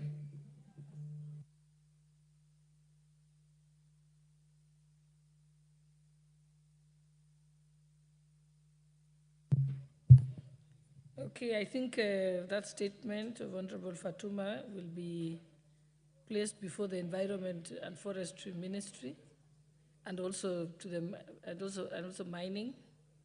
And what can happen is that the two can be consolidated with the earlier petition that you have alluded to.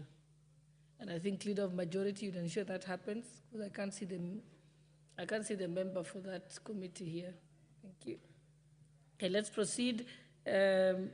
There's a statement by Honorable Mohammed Ado, member for Wajir South. Thank you very much, Honorable Speaker. Pursuant to the provisions of Standing Order 44-2C, I rise to request for a statement from the chairperson of the Departmental Committee on Justice and Legal Affairs regarding the status of delimitation of electoral units. Honorable Speaker, Article 89(2) of the Constitution requires the Independent Electoral and Boundaries Commission to review the names and boundaries of constituencies at intervals of not less than 8 years and not more than 12 years. Such review ought to be completed at least 12 months before a general election. These units are a key consideration in resource allocation in the country, and their absence thereof creates inequity in representation and access to national resources. Honorable Speaker, my constituency, Wajir South constituency, spans approximately 22,000 square kilometers and is the second largest constituency in the country. It is 10 times the size of Kiambu County. The constituency faces a myriad of challenges, such as administrative inconveniences that have often led to the merging of some areas close to one another, as well as underrepresentation in the county assembly, a high population density, and considerable absence of equity in resource allocation. It's against, Honorable Speaker, it's against this background that I request for a statement from the chairperson of the Departmental Committee on Justice and Legal Affairs on the following matters.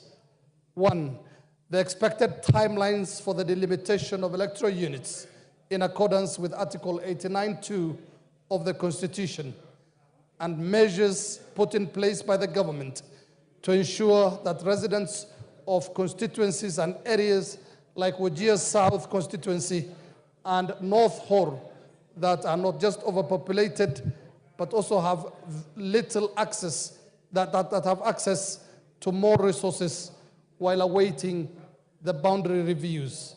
Thank you, Honorable Speaker.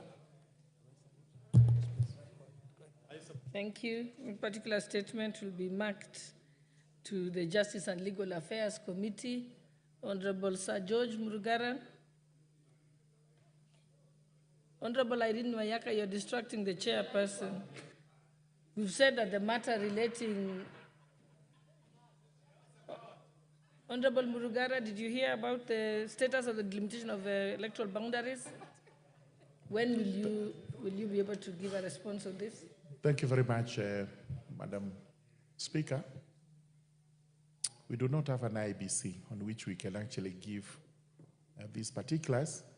And I recollect being told at liaison committee that I should be making a statement as regards the progress we are making to constitute IBC. I confirm that the process is ongoing, but I need to give a better statement tomorrow after I collect all the facts, because we were just from a litigation on the selection panel. That litigation is over in terms of the interim order that was in force. We expect the president to gazette the selection panel, which will sit within the given timelines, which were set by this House, to constitute IBC.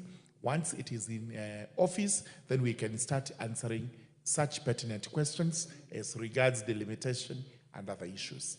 So, Honorable Speaker, let me give the first statement tomorrow, and then after that, we can deal with this. Okay, thank you. There's a statement by the Honorable Agnes Pareño, member for Narok North.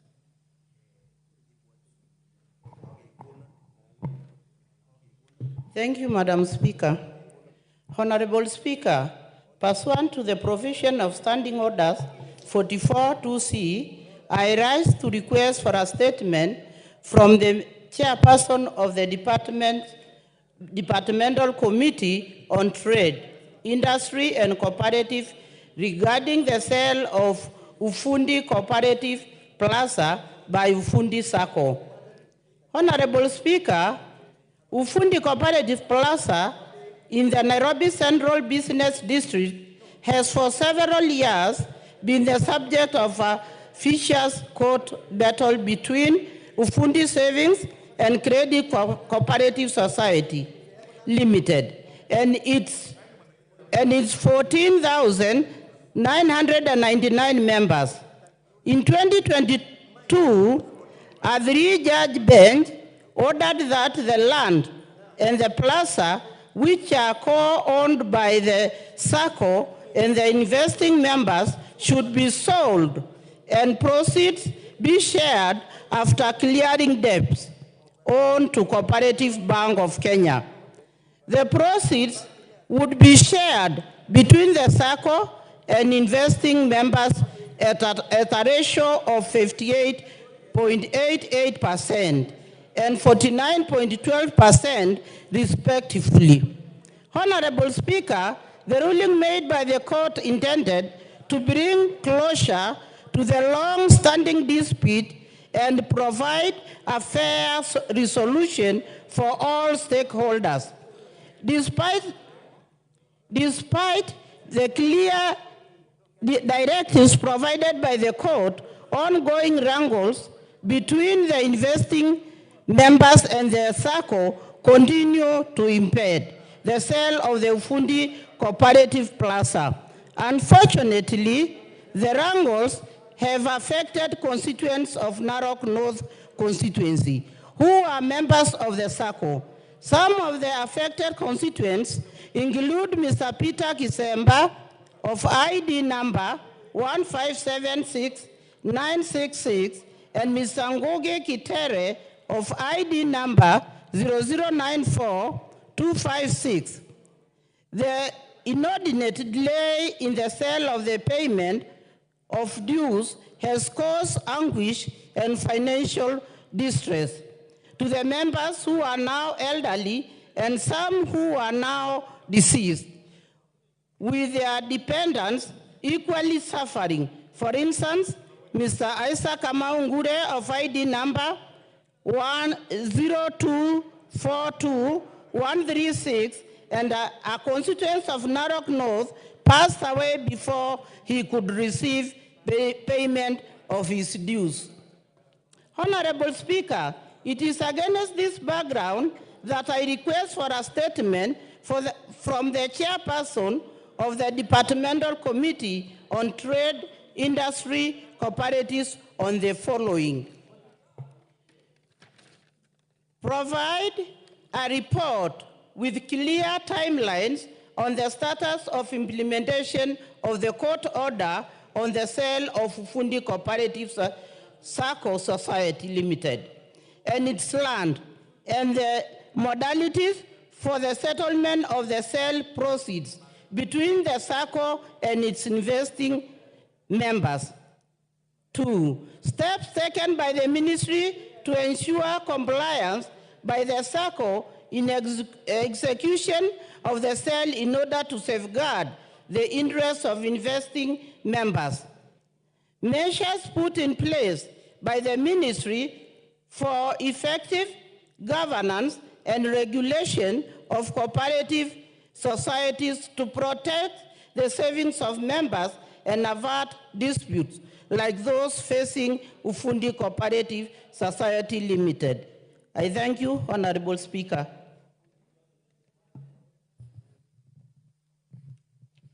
Thank you. That statement will be back to the Ministry of Trade, the Committee of Trade, Industry and Cooperatives. Is there a chairperson of that committee here? Yes, Honorable Lounda.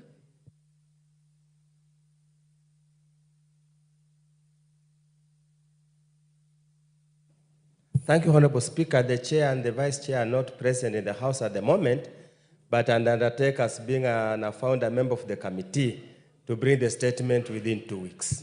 Thank you, Honorable Speaker. Thank you.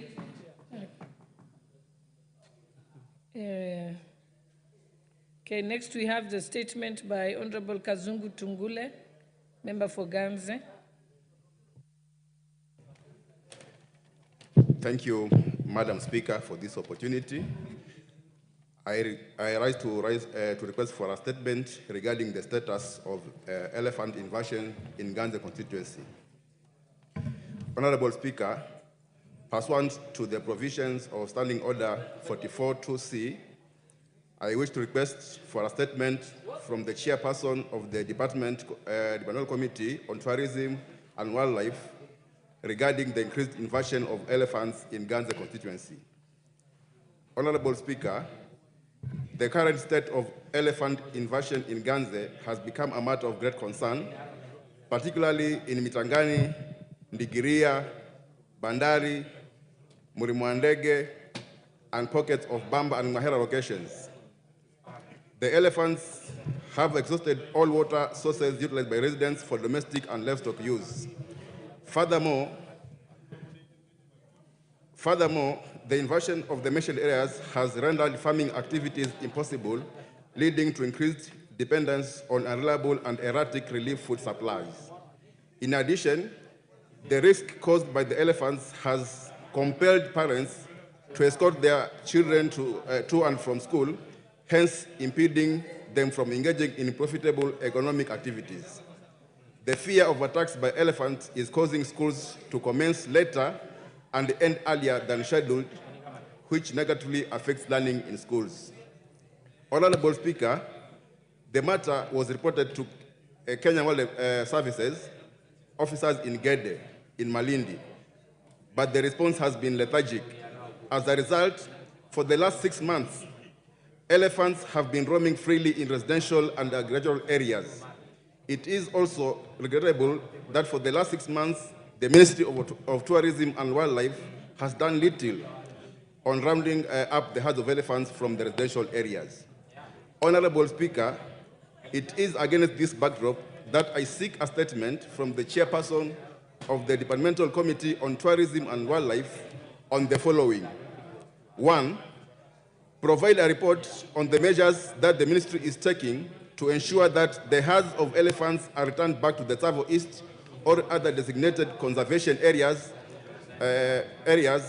and challenges that KWS is facing in such situations. 2, policies that the government is implementing to cushion the affected locals from hunger caused by the destruction of crops by the marauding elephants. And 3, steps taken to compensate farmers whose farms have been destroyed and families who have lost their kin, including timelines for compensation. I thank you, Honorable Speaker.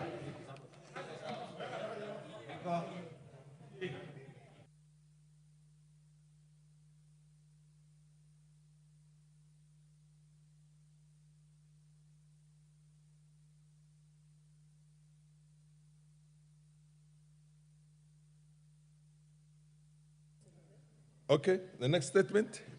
Which one is the next statement?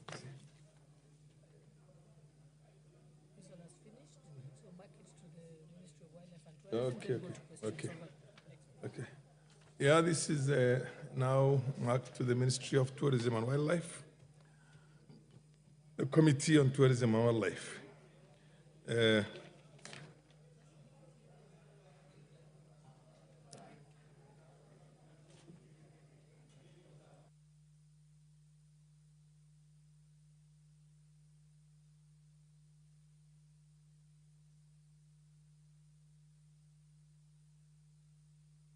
Okay. The leader of majority, Baya. A statement was sought from the Minister of Tourism and Wildlife by the Honorable Kazungu Tungule, MP for Ganze. We will... when can you give an undertaking on exactly when that statement is going to be ready in the House? Give us 2 weeks, Honorable Speaker. In 2 weeks from today? Yes. 2 weeks. So on a Tuesday, 2 weeks from today? Correct. Okay. Honorable member, you have heard it.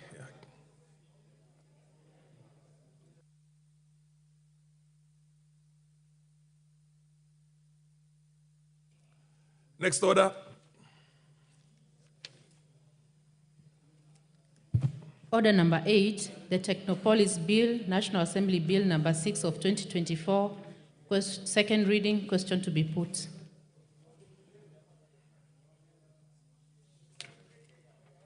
Yeah. Honorable members, order, honorable members. Honorable members, I now put the question that the Technopolis Bill, National Assembly Bill number, I now put Bill number 6 of 2024. As many of that opinion say aye. As many as the contrary opinion say no. The ayes have it. Next order. A bill for an act of parliament to establish the Technopolis Development Authority to provide a framework for the development and management of the Technopolises and for connected purposes.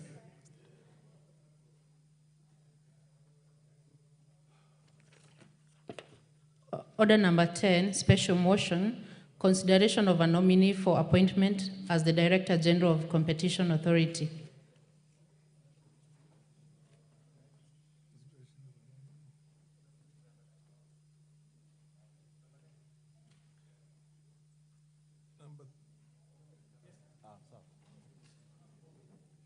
Honorable Speaker, move. The Chair Finance will do the moving for this. And where is he? He's around. Oh yes, proceed.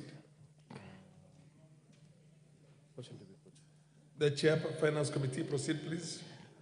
Honorable Speaker, I rise to move that taking into consideration the findings of the Joint Committee on the National Assembly Departmental Committee on Finance and National Planning and that of the Senate Standing Committee on Finance and Budget in its report on the vetting of a nominee for appointment as a Director General of the Competition Authority laid on the table of the House on Thursday, the 26th of December 2024, and pursuant to Section 12(1) of the Competition Authority of the Competition Act, Cap 504, and Section 3 and 8 of the Public Appointments Parliamentary Approval Act of 2011, that this House approves the appointment of one Mr. David Kibet Kimei as the Director General of the Competition of Kenya. Honorable Speaker, the Competition Authority of Kenya is a regulatory body responsible for enforcing competition law in Kenya. It aims to promote fair competition, prevent anti-competitive practices, and protect consumer welfare. The Competition Authority of Kenya plays a critical and crucial role in fostering a competitive market environment, which is essential, Honorable Speaker, for economic growth and innovation in Kenya. Honorable Speaker, the Office of the Director General of the Competition Authority is established under Section 12(1) of the Competition Act, Cap 504, in the following terms. Director General, 1, that there shall be a Director General of the Authority who shall be appointed by the authority and approved by Parliament from persons having knowledge and experience in competition matters. Honorable Speaker, Section 12(1) of the Competition Act also provides for the qualification for a person to be appointed as a Director General of the Competition Authority as having, most importantly, having knowledge and experience in competition matters. Honorable Speaker, the then acting Cabinet Secretary for the National Treasury and Economic Planning, in exercise of powers conferred to him by Section 12 of the Competition Act, Cap 504, nominated Mr. David Kibet Kimei as the Director General of the Competition Authority through a letter dated 6 August 2024. The message by His Excellency Musalia Mudavadi, then acting Cabinet Secretary, was conveyed to the House by the Speaker of the National Assembly and the Speaker of the Senate. Honorable Speaker, pursuant to Section 4 of the Public Appointments Parliamentary Approval Act and Standing Order 216.5F of the National Assembly Standing Orders and Standing Order 77.1 of the Senate Standing Orders, the name of the nominee was submitted to the Departmental Committee on Finance and National Planning and the Senate Standing Committee on Finance and Budget, which, sitting jointly, conducted the approval hearings. Honorable Speaker, Following the referral of the nomination of the committees, the clerks of both houses requested information on the nominee from the statutory institutions, which are the EACC, Kenya Revenue Authority, Higher Education Close Board, the Director of Criminal Investigation, and the ORPP, Honorable Speaker. These institutions, Honorable Speaker, did write to the Joint Committee and gave a clean bill of health to the nominee. Additionally, the nominee presented before the committee's clearances from these particular institutions. Honorable Speaker, the committees in determining the suitability of the nominee took into consideration the provisions on leadership and integrity as outlined under Chapter 6 of the Constitution. Also, the committees consider the nominee's academic qualifications, employment record and work experience, membership to relevant professional associations, public office, political activities and affiliations, potential conflict of interest, suitability to the position, tax compliance, and other thematic areas relevant to the duties and responsibilities of a Director General of the Competition Authority of the Great Republic of Kenya. Honorable Speaker, having considered the suitability of the candidate, the committees noted the following: that the nominee is a Kenyan citizen with no dual citizenship and therefore meets the requirement of Article 78(1) of the Constitution. And 2, that the nominee was cleared by all Chapter 6 agencies and thus meets the requirement of Chapter 6 of the Constitution on leadership and integrity. And 3, that the nominee possesses the relevant experience for the position of Director General for the Competition Authority of Kenya. He is a managing director at DGMB Solutions Limited and has vast experience in developing and managing strategies vital to the running of an organization. A background in management and organization leadership is a critical tool for any person discharging the duty like that of the Director General of the Competition Authority of Kenya. Honorable Speaker, the nominee clearly demonstrated to the Joint Committee that he clearly understood the current issues affecting the Competition Authority of Kenya. He also shared practical strategies that to address the various issues that exist around the matters of competition in this country. This placed him, Honorable Speaker, as a suitable candidate to provide leadership to the Competition Authority. The nominee, Honorable Speaker, demonstrated a satisfactory understanding of the mandate of the Competition Authority of Kenya, the need to ensure fair prices, to protect consumers and promote a transparent business environment, and the enforcement strategies that he would employ to monitor businesses. The nominee, Honorable Speaker, demonstrated his ability to effectively manage the funds and resources of an institution. He further demonstrated his ability to discharge the role as the accounting officer that is required, that of the Director General. The nominee, Honorable Speaker, is 59 years old, having been born on the 12th December 1964. The committee further finds that the Competition Authority of Kenya, Cap 504, does not provide for the age requirement for the office holder of the Director General. Further, Article 27(4) of the Constitution of Kenya prevents the state from discriminating against any Kenyan on an account of age. Honorable Speaker, it is important to note that the Joint Committee did receive a memorandum from one Mr. Wino, member of the public, challenging the nomination of Mr. Kimei as the Director General of Competition Authority of Kenya on the basis that he is 59 years of age, Honorable Speaker. Having consulted all our legal teams, it was eminent that 1, the qualification set by the Competition Authority of Kenya does not have a limit for the age of the nominee, Honorable Speaker. Secondly, it goes against the precincts of our Constitution to discriminate anybody against any position in this country based on race, religion, color, or age, or their ethnicity, Honorable Speaker, or even political affiliation. In relation to, Honorable Speaker, to a matter that was raised by the Ethics and Anti-Corruption Commission of Kenya regarding the judgment to surcharge the nominee when he served as a KMTC board member for the impartial recruitment of the corporation county secretary, for the organization's corporation secretary, the committee found that the nominee was not part of the said suit and therefore could not have had the opportunity to defend himself, and therefore it could not have utterly unfair, and therefore it could have utterly been unfair to judge him on that matter, Honorable Speaker.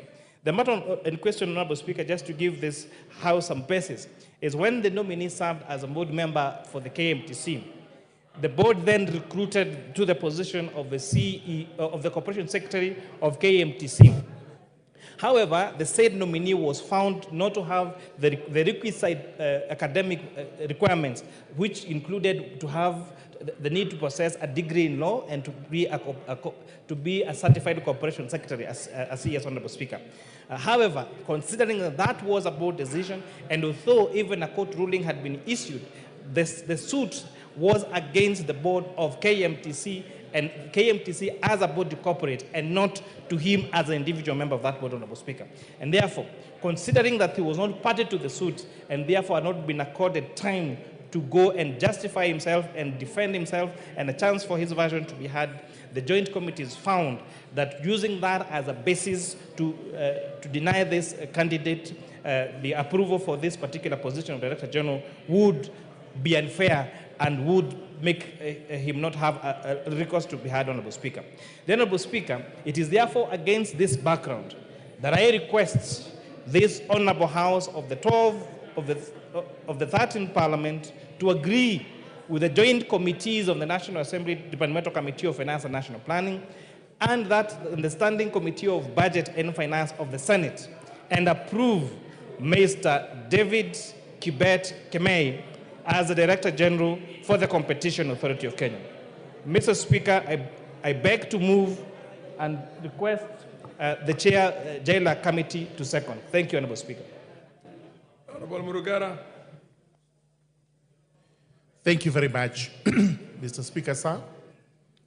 Mr. Speaker, let me begin by thanking the Committee on Finance for some work well done in vetting and approving the appointment of Mr. David Kibet Kemei.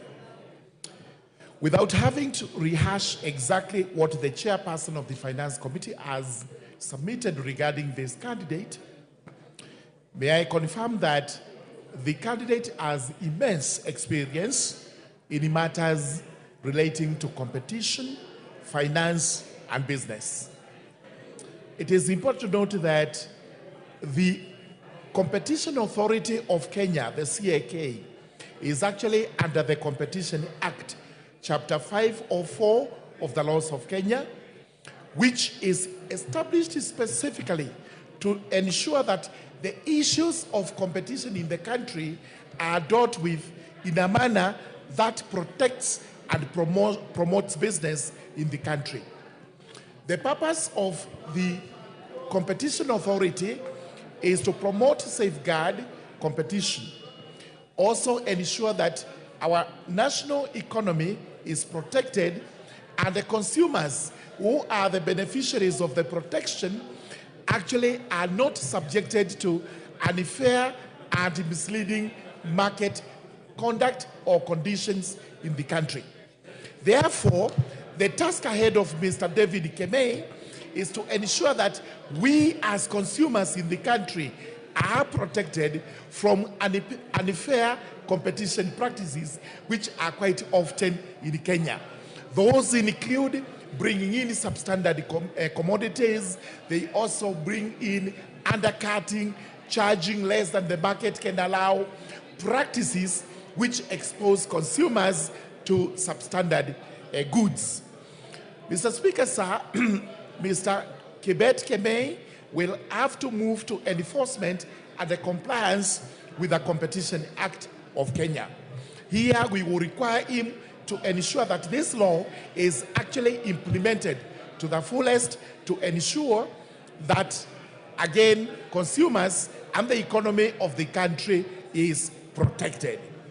It is important to note that Mr. David Kibet Kemei did undergo a full vetting, and he was able to satisfy members of the Finance Committee that he was suitable for this job.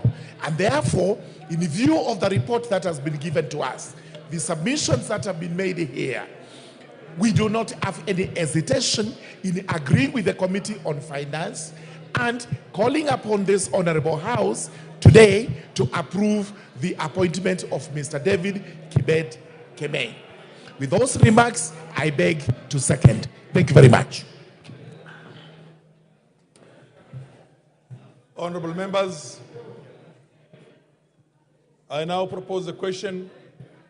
Order, honorable members, order. Can you take your seats? Take your seats.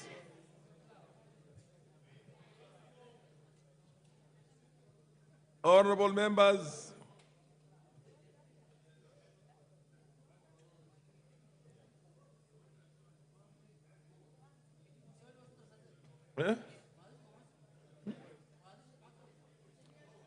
honorable members, take your seats. Order, honorable members. I now propose a question that, taking into consideration the findings of the Joint Committee of the National Assembly Departmental Committee on Finance and National Planning, and the Senate Standing Committee on Finance and Budget, in its report on the vetting of a nominee for appointment as the Director General of the Competition Authority, laid on the table of the House on Thursday, the 26th September 2024, and pursuant to Section 12(1) of the Competition Act, Cap 504, and Section 3 and 8 of the Public Appointment Parliamentary Approval Act of 2011, this House approves the appointment of Mr. David Kibet Kemei as the Director General of Competition Authority. Yes, the Honorable Bayer.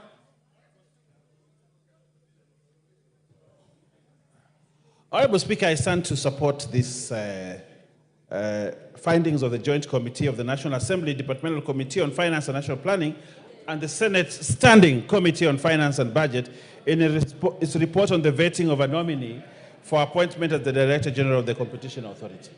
Honorable Speaker, as members are aware, the Competition Authority plays a crucial role in enhancing the welfare of the people of Kenya by promoting and protecting competition in markets and preventing misleading market conduct. Therefore, Honorable Speaker, the importance of the office of the Director General cannot be gainsaid.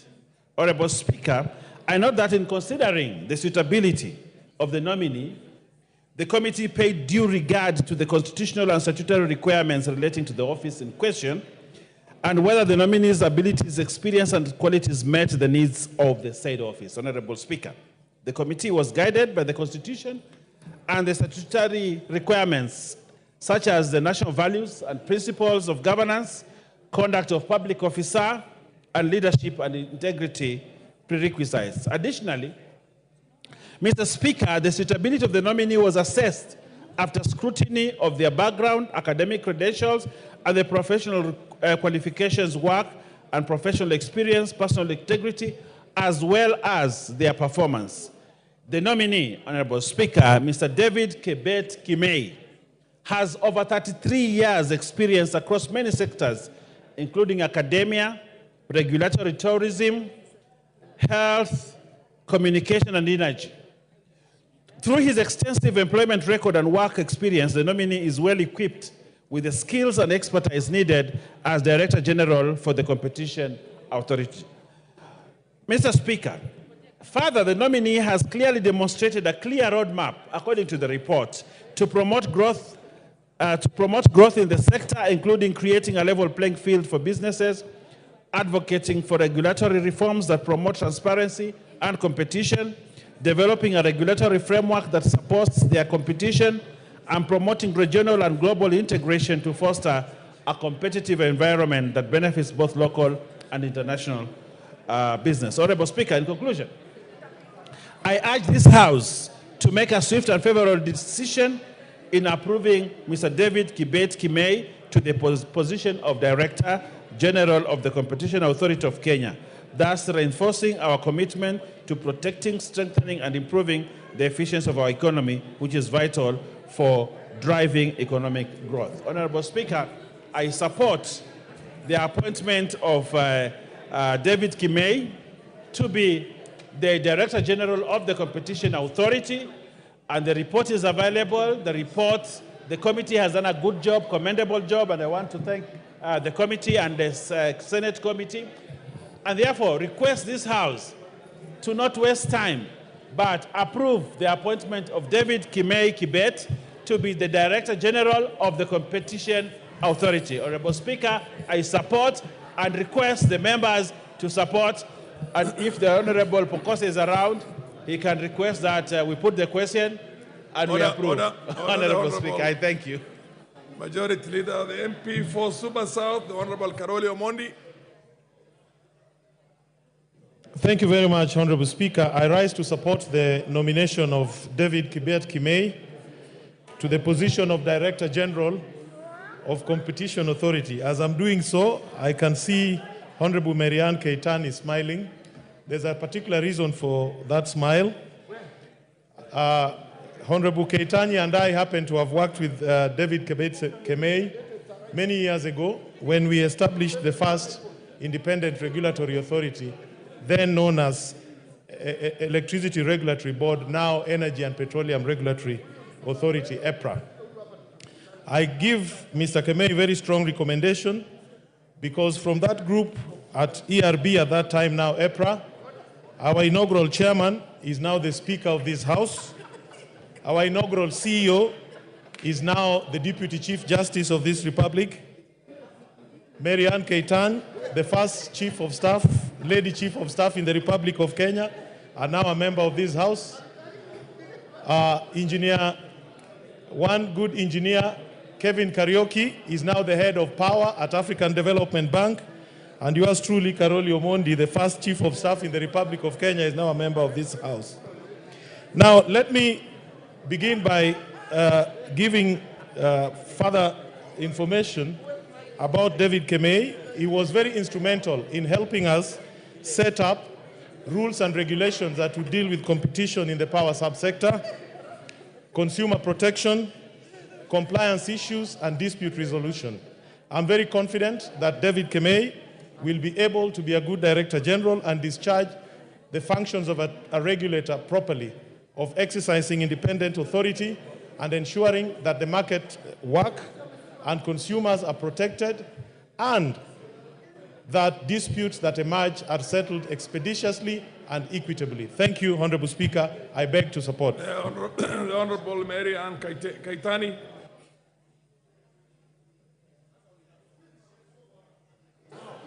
Thank you very much, Mr. Speaker. I stand to support the nomination and appointment of Mr. David Kimei to the position of Director General of Competition Authority. Mr. Speaker, just like has been said by my colleague, Honorable Karoli Omondi, we worked with David Kimei at one time in our lives, and the work, and I can actually vouch for his experience and his professionalism in the works he does. He's very articulate and very straight to the point, and knowing that Competition Authority is an authority that takes care of businesses and industry in terms of competition and competitive advantages that some companies may want to take advantage of other companies. I think he comes in with the right skill and the right professionalism to be able to steer our industry and ensure that every industry or every person wanting to do business in Kenya gets the right forum or gets the right environment where competition is not curtailed. We know, for example, that there are businesses in this country that want to take advantage of others and make lots of profits and huge profits. And I know that David Kimei will be able to perform that duty, and I know that he is qualified and has the professional skill and is actually professional in everything that he does. I therefore stand to support. Thank you, Mr. Speaker. MP for Kikuyu and Majority Leader Kimani Ichung'wah. Thank you, Honorable Speaker, and I rise to support the appointment, or rather the nomination and appointment of David to the position of the Director General of the Competition Authority of Kenya.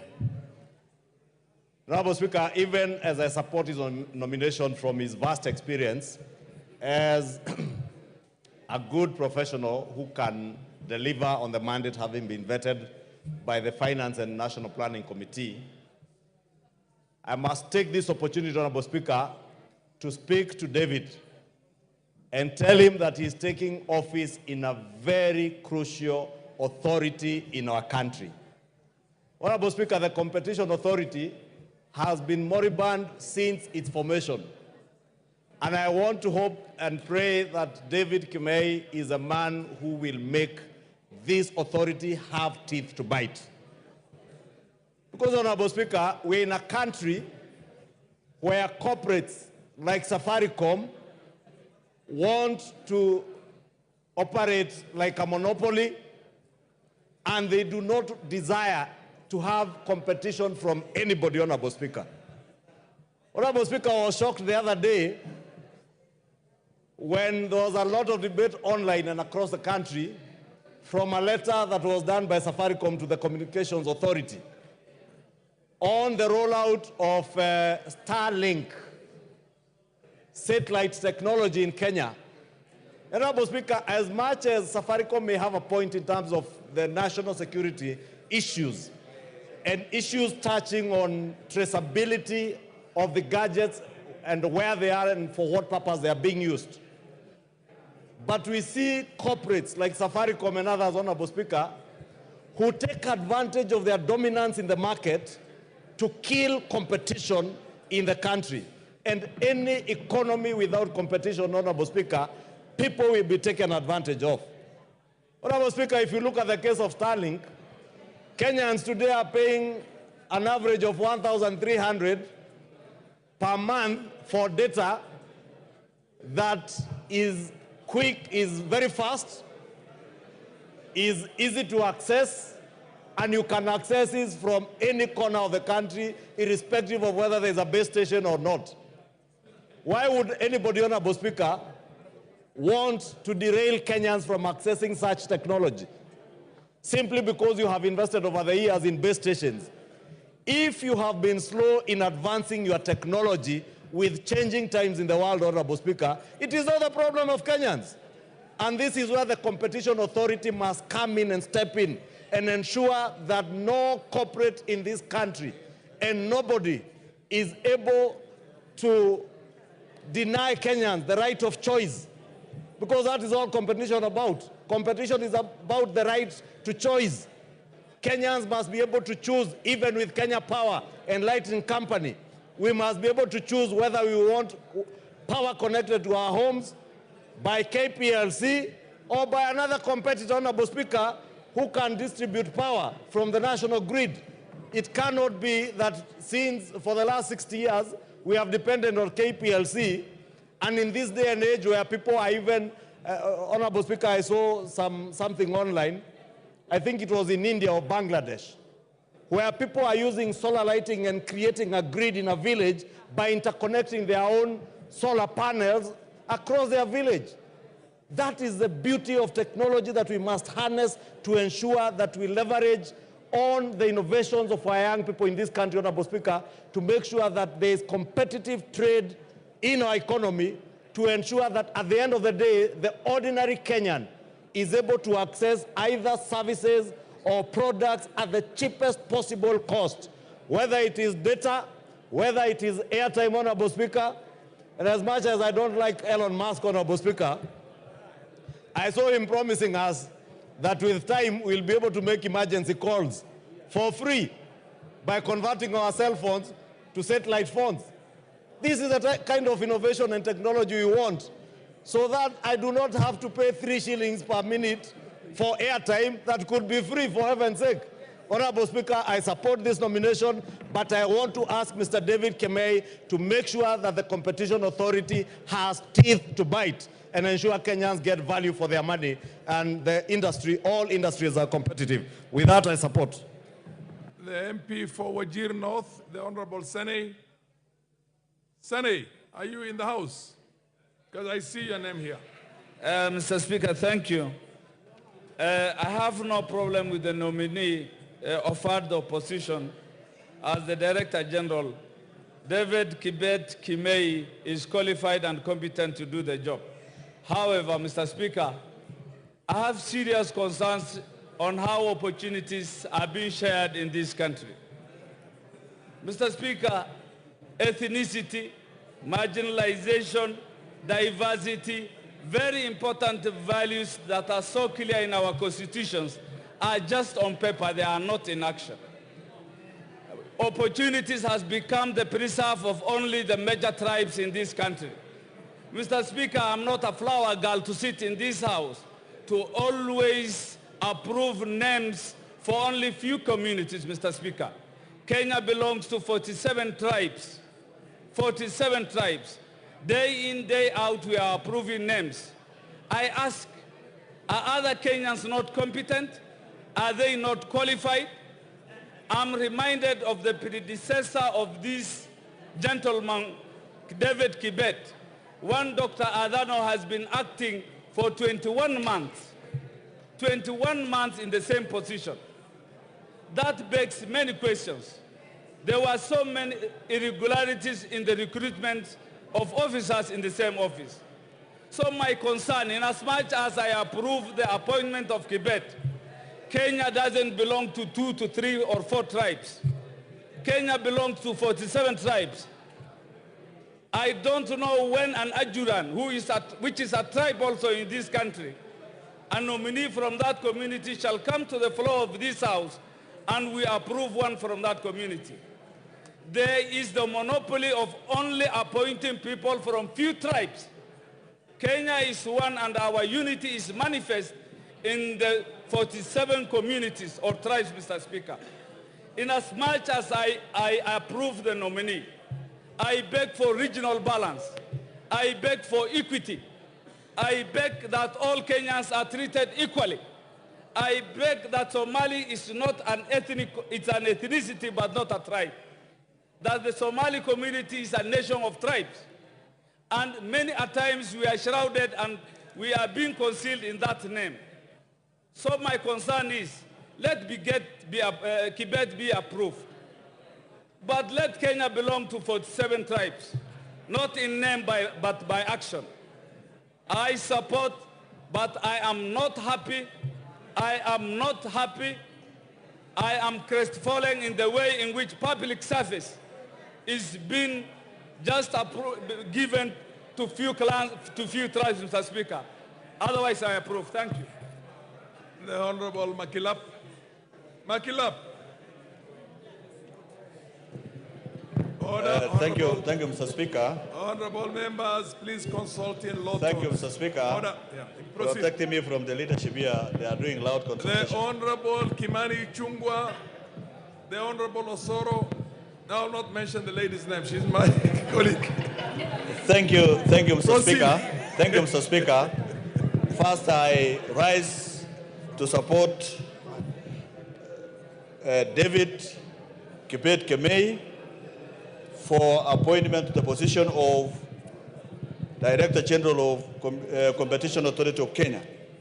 So, Speaker, during the vetting process, the one David Kemei showed a lot of experience and knowledge in the area, in matters of law, in matters of competitors.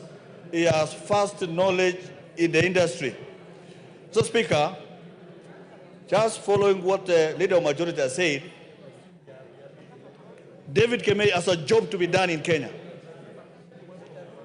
One, Mr. Speaker, is to ask David Kemei, if he gets approval of this House, to sort out competition in the power sector, as the Leader of Majority has said, so that Kenya Power does not enjoy monopoly of power in this country, Mr. Speaker.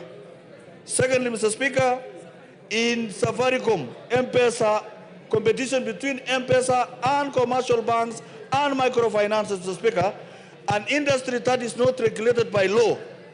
Mr. Speaker, that needs to be sorted out. That is a job waiting for one David Kemei. Mr. Speaker, in the manufacture of semen, Mr. Speaker, in this country there is one manufacturer who does the clinker, who does the manufacture of and processing of semen. He is the manufacturer, he is the wholesaler, he is the retailer, and he is the distributor. So, Speaker, how do you expect the small business people to compete? So, Speaker, that is an area that requires to be sorted out. Similarly to steel manufacturer. He's the one manufacturing steel, he does the distribution, he does the retail, Mr. Speaker, and he does the mining. or pellets, among other things, Mr. Speaker. How do you expect a small hustler who has opened their shop in Baringo North, for example, Mr. Speaker, to compete with that kind of manufacturer? So, Mr. Speaker, this is an industry that requires a man of caliber of David Kibet to be able to sort out the things that are affecting that particular industry, Mr. Speaker, including taxes, Mr. Speaker. A situation where one tax regime... Honorable members, order. I can understand... Order. Just a second. I can understand there's a lot of excitement today in the House. But please, do consult in low tones, allow the Honorable Makilap to be heard. Proceed, Makilap. Thank you, Mr. Speaker. What is it in competition, Mr. Speaker? Competition must be able to create a fair playground for all business people in Kenya. This is the man that will be able to put in order monopolies in business. Look at the milk industry, Mr. Speaker. The milk industry, the milk production and the value chain in the milk industry is skewed towards one competitor who works very hard to kill the other industries, including ACC.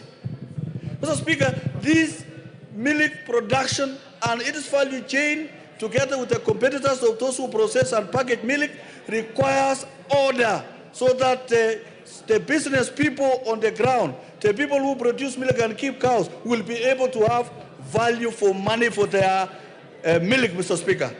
Mr. Speaker, there is a lot that needs to be regulated in this country so that there is fair competition, so that the people who want to build the economy, the young economies, will be able to build in the internet sector, Mr. Speaker, and the digital economy.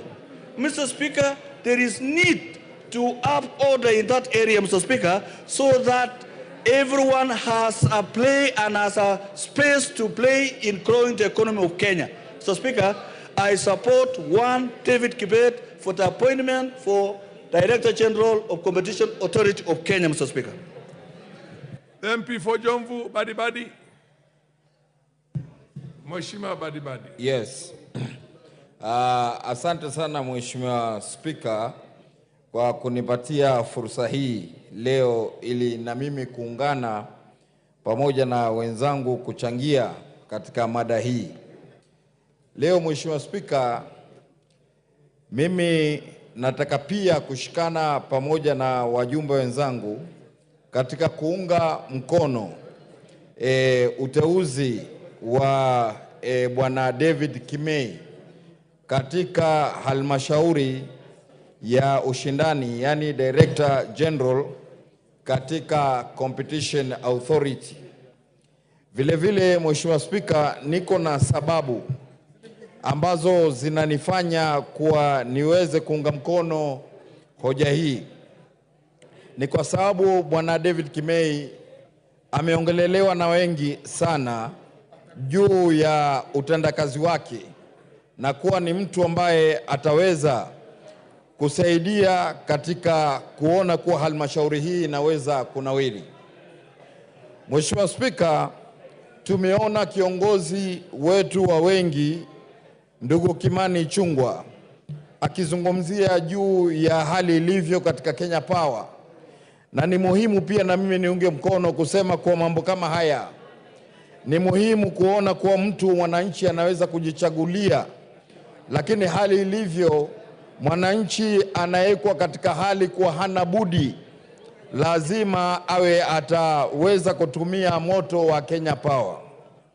Vile vile Mheshimiwa Speaker, nataka kumwambia Bwana David Kimei ya kwa kuwa hii kazi yake ni ngumu sana na lazima ajitolee na serikali impe nguvu ya kuona kuwa namna gani wale mabwenyenye ambao watakuwa wakitaka kuzuia ili waweze kumonopolize biashara, kuona kuwa ameweka ushindani wa kila moja. Mheshimiwa Speaker, nikisema hivyo ni kumaanisha kuna uwekezaji wa nafaka, yani grain handling, ambao kuna makampuni pia Mheshimiwa Speaker wanataka kujitolea kuona kuwa kule Mombasa washindane pamoja na wengine ili wafanye biashara ile, lakini wanaekewa vikwazo vingi katika kuona kuwa wanaweza na wao kuingia katika uwanja wa ushindani ili kufanya mambo yale.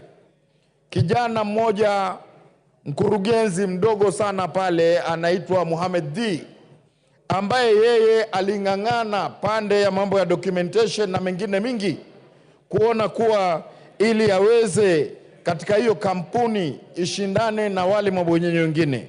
Mheshimiwa Spika, hatuwezi kuenuka ikiwa tutaacha wale mabwenyenye peke yao wenye nguvu wafanye biashara.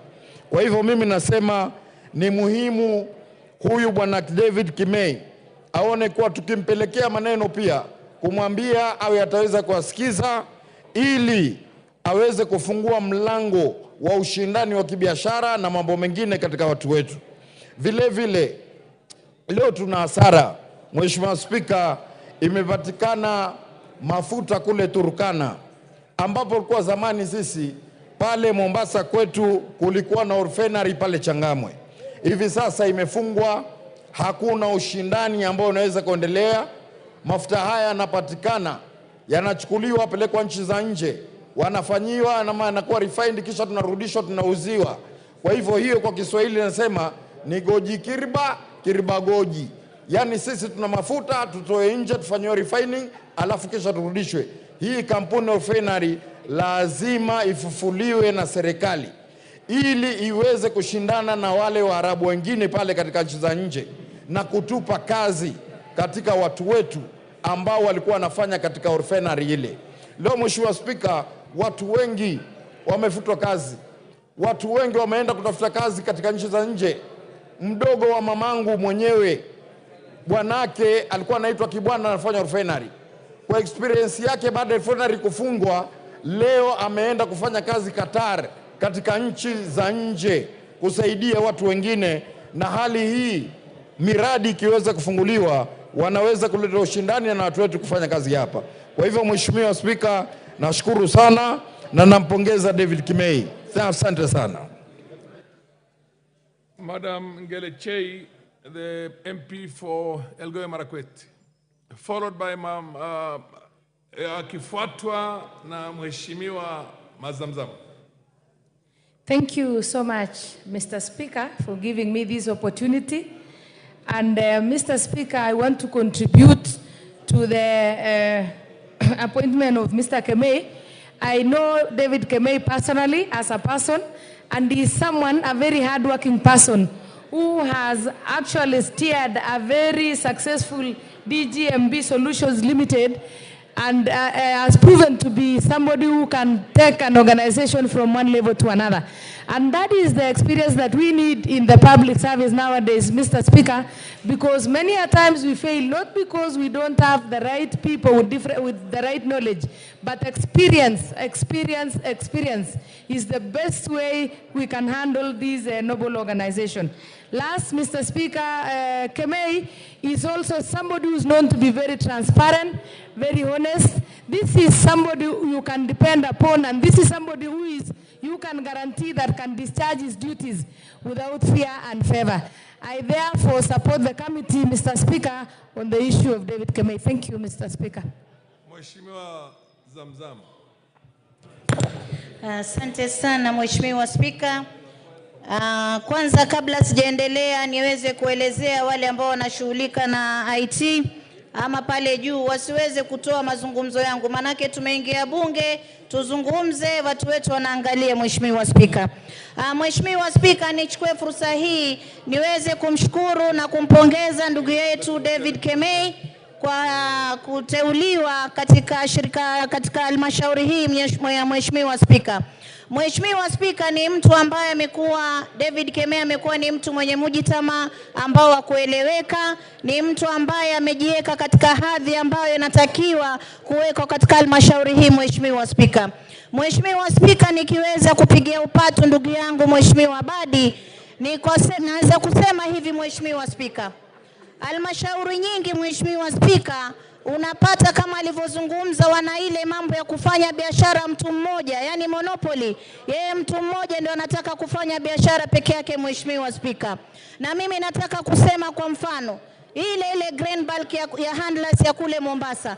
Unapata kuna wenzetu ambao wana uwezo wa kufanya biashara hii, Mheshimiwa Spika, lakini mtu mmoja amekatalia, yeye peke yake ndo anafanya hiyo biashara, Mheshimiwa Spika. Wenzake wamepewa nafasi ya kufanya, lakini unaona mambo yanaenda kotini na nini. Kwa hiyo tunajua ndugu yetu David Kemei anaweza kainyoosha, Mheshimiwa Spika, na mambo yakawa sawa, Mheshimiwa Spika. Tunaangalia pia katika halmashauri ya stima, Mheshimiwa Spika, kuna mambo mengi ambayo yanaendelea, na akiweza kutoa mwanya ambao tutapata wengine ambao waweza kufanya shughuli hizi, Mheshimiwa Spika, ikawa mambo ya stima yanaenda vizuri, Mheshimiwa Spika. Kwa hiyo mimi nataka leo kumpongeza, na pia nimwambie ndugu yangu Badi, pole sana kupoteza bodyguard wako. Mwenyezi Mungu amrehemu, amhifadhi na wema, na Mwenyezi Mungu akupe nguvu ndugu yangu Badi. Asante sana Mheshimiwa Spika. Lilian Kogo. Yes, order Lilian. Thank you so much, Honorable Lilian. Speaker. Yes, Owen Bayer. Honorable Speaker, while I support the sentiments on David Kemei, but in this debate, on the point of irrelevance, is it really right for honorable members to fight a company without a substantive motion? The issue of grain bulk is being fronted as if it is the main motion. Grain bulk is a respectable company that is doing good business out there. But when we drag its name here because of, I don't know, whatever war they have in Mombasa, I think it's unfair for this company, for the staff of that company, and for the organization called Grain Bulk. I think we need as a country to support this organization without having really to badmouth them in Parliament just because you cannot compete with them out there. Honorable Speaker, I think they need to withdraw those statements and stick to the motion on David Kemei and competition without necessarily having to badmouth a company that has done Kenya a great job. When no one could handle grain in this country, Grain Bulk came and invested. Is it really right for us to fight Grain Bulk Limited in this chamber? Thank you, Honorable Speaker. Hold Zamzam, weko nini?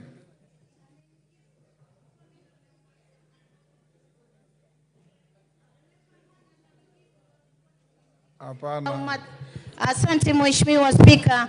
Nataka nimwelezee Mheshimiwa Owen Bayer jua kuweka matusi kando na maneno kando. Nimesema anafanya kazi nzuri, lakini atoe mwanya wa wenzake pia kuweza kufanya biashara ile ile, siwe ni mtu mmoja. Kwa hiyo hatujamtukana, hatujamtusi, usiweke fitna. Hii ni bunge ambayo tunataka mgao katika serikali ama mgao katika taifa uelekee kwa Wakenya wote, Mheshimiwa Spika. Kwa hiyo Mheshimiwa Bayer, mimi ni mpwani, wewe ni mpwani, na unajua bandari ni yetu sisi sote, lazima tuweke Wakenya wote waweze kupata matunda ndani ya bandari. Asante sana Mheshimiwa Spika.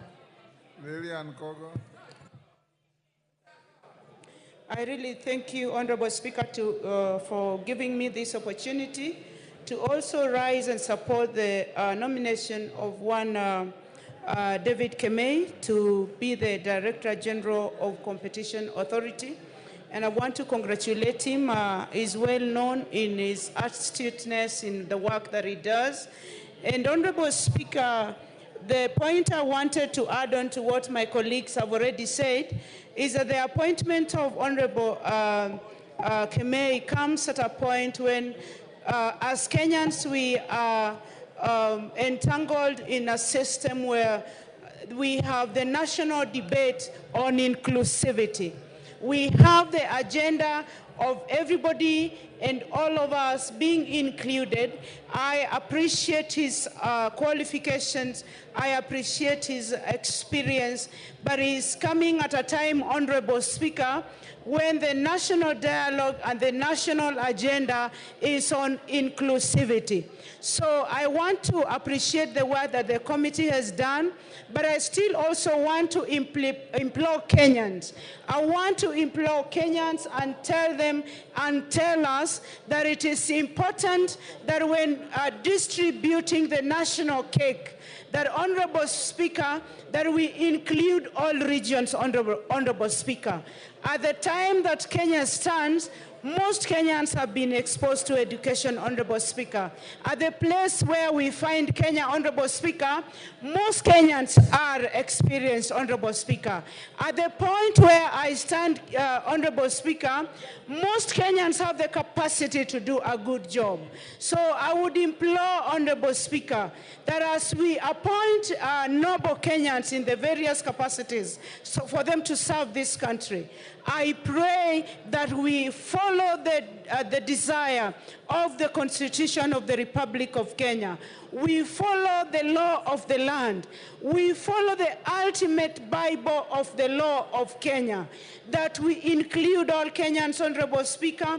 I have nothing personal against David. I have nothing, he's not known to me in person, but my dear friend, Honorable Member for Aldai, indicates that she knows him in person. And I hold her in very high regard. And for that particular reason, I'm going to give the DG marks. This is what I'm saying, Honorable Speaker, that as much as we want to do this, we need to now start getting it right. That even the motion that is still, that is pending before this House, that you are here to give your direction and wisdom. I know, Honorable Speaker, that people will still question why it is only one particular community, Honorable Speaker, that would qualify for certain jobs. I have nothing personal against my dear brother, but I pray, Honorable Speaker, that we give each other equal opportunity, we balance all the state corporations, and as he goes to work, do the work, implement the Act of Competition Authority. I pray that he does it with the diligence and the decorum that is expected of him. A time has come that he has to go and just clip certain companies in this country. Honorable Speaker, you would find a certain company, you buy data with them. When you buy data of 1,000, by morning that data is finished. You buy data of 3,000, by morning that same data is finished. Even if you are not using your phone, your data just disappears. So I'm wishing my brother well, and I pray that he serves Kenyans with the diligence and the respect that Kenyans deserve. I thank you, Honorable Speaker. Yes, member for... Yes, Mr. Speaker, thank you very much. I'm standing on order 95. I feel that this matter has been extensively deliberated upon, and Mr. Speaker, I'm requesting you to call the mover to reply. Thank you, Mr. Speaker.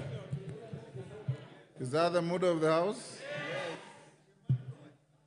I'll put the question, which is that the mover be called upon to reply. As many as of that opinion say aye. Aye. Will those of the contrary opinion say nay? The ayes have it. Mover. Honorable Speaker, I want to thank this Honorable House for the great, robust debate that you've had on this candidate, Honorable Speaker. And because I'm sure that the candidate is listening, and if this House approves his candidature for the Director General of the Competition Authority of Kenya, I hope he's going to take into consideration the concerns of this House, which is ensuring there is a robust competition in this republic, which is to ensure that we stop these monopolies in this country, Honorable Speaker. Because monopolies have been shown by research to cause many problems, whether it is substandard products in the market, whether it is price manipulation, Honorable Speaker, whether it is hindering the growth of small and medium-term enterprises, Honorable Speaker, whether it is the abuse of the market, whether it is prevention of economic efficiency, Honorable Speaker, or even preventing concentration of economic power to a few people, Honorable Speaker, or a few institutions, Honorable Speaker. So we hope that the DG designate will stamp his authority and ensure that there is compliance to competition, that every Kenyan, every business is given a right and time and the required support by this administration to make sure that they can avail their products in the market. Because that way, we ensure Kenyans have access to fairly competitively priced products, good quality, prevent dominance, and give a chance to everyone to shine in whichever industry that, Honorable Speaker, they seek thrive, Honorable Speaker. I don't know whether, Honorable Speaker, I'm allowed to donate part of the remaining minutes to CP Ruto, a member of the committee. No minutes remaining. Thank you, Honorable Speaker. In the future, if you want to donate any minute, you do so before you reply. Well, get it, Honorable Speaker. The moment you reply is closure. Well, get it, Honorable Speaker. Only that, I beg to reply. Thank you, Honorable Kimani.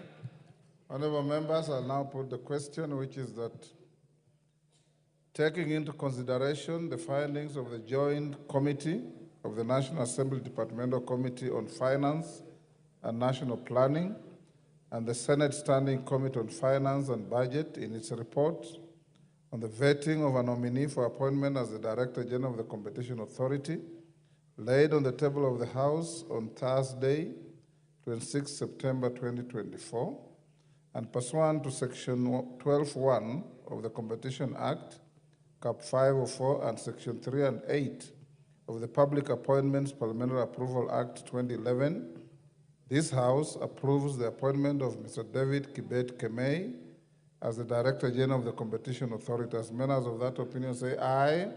Aye. Will those of the contrary opinion say nay? The ayes have it.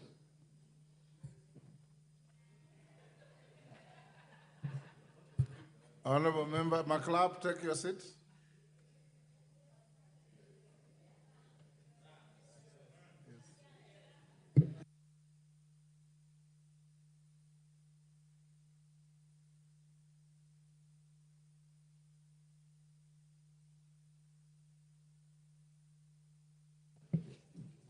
Honorable members, Karoli, take your seat.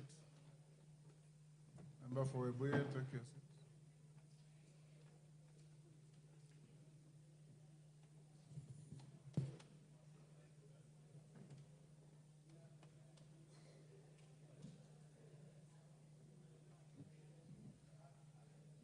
Honorable members, I have a further communication on the consideration of the special motion for the removal from office by impeachment of His Excellency Rigathi Gachagua as Deputy President of the Republic of Kenya.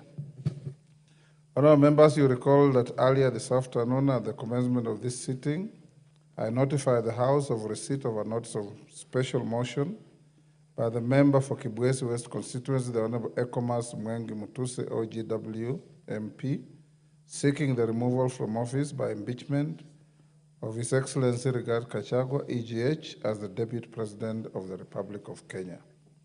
You may further recall that after the notice of the special motion was given by the member, several members rose in their places and raised a number of procedural concerns for my guidance.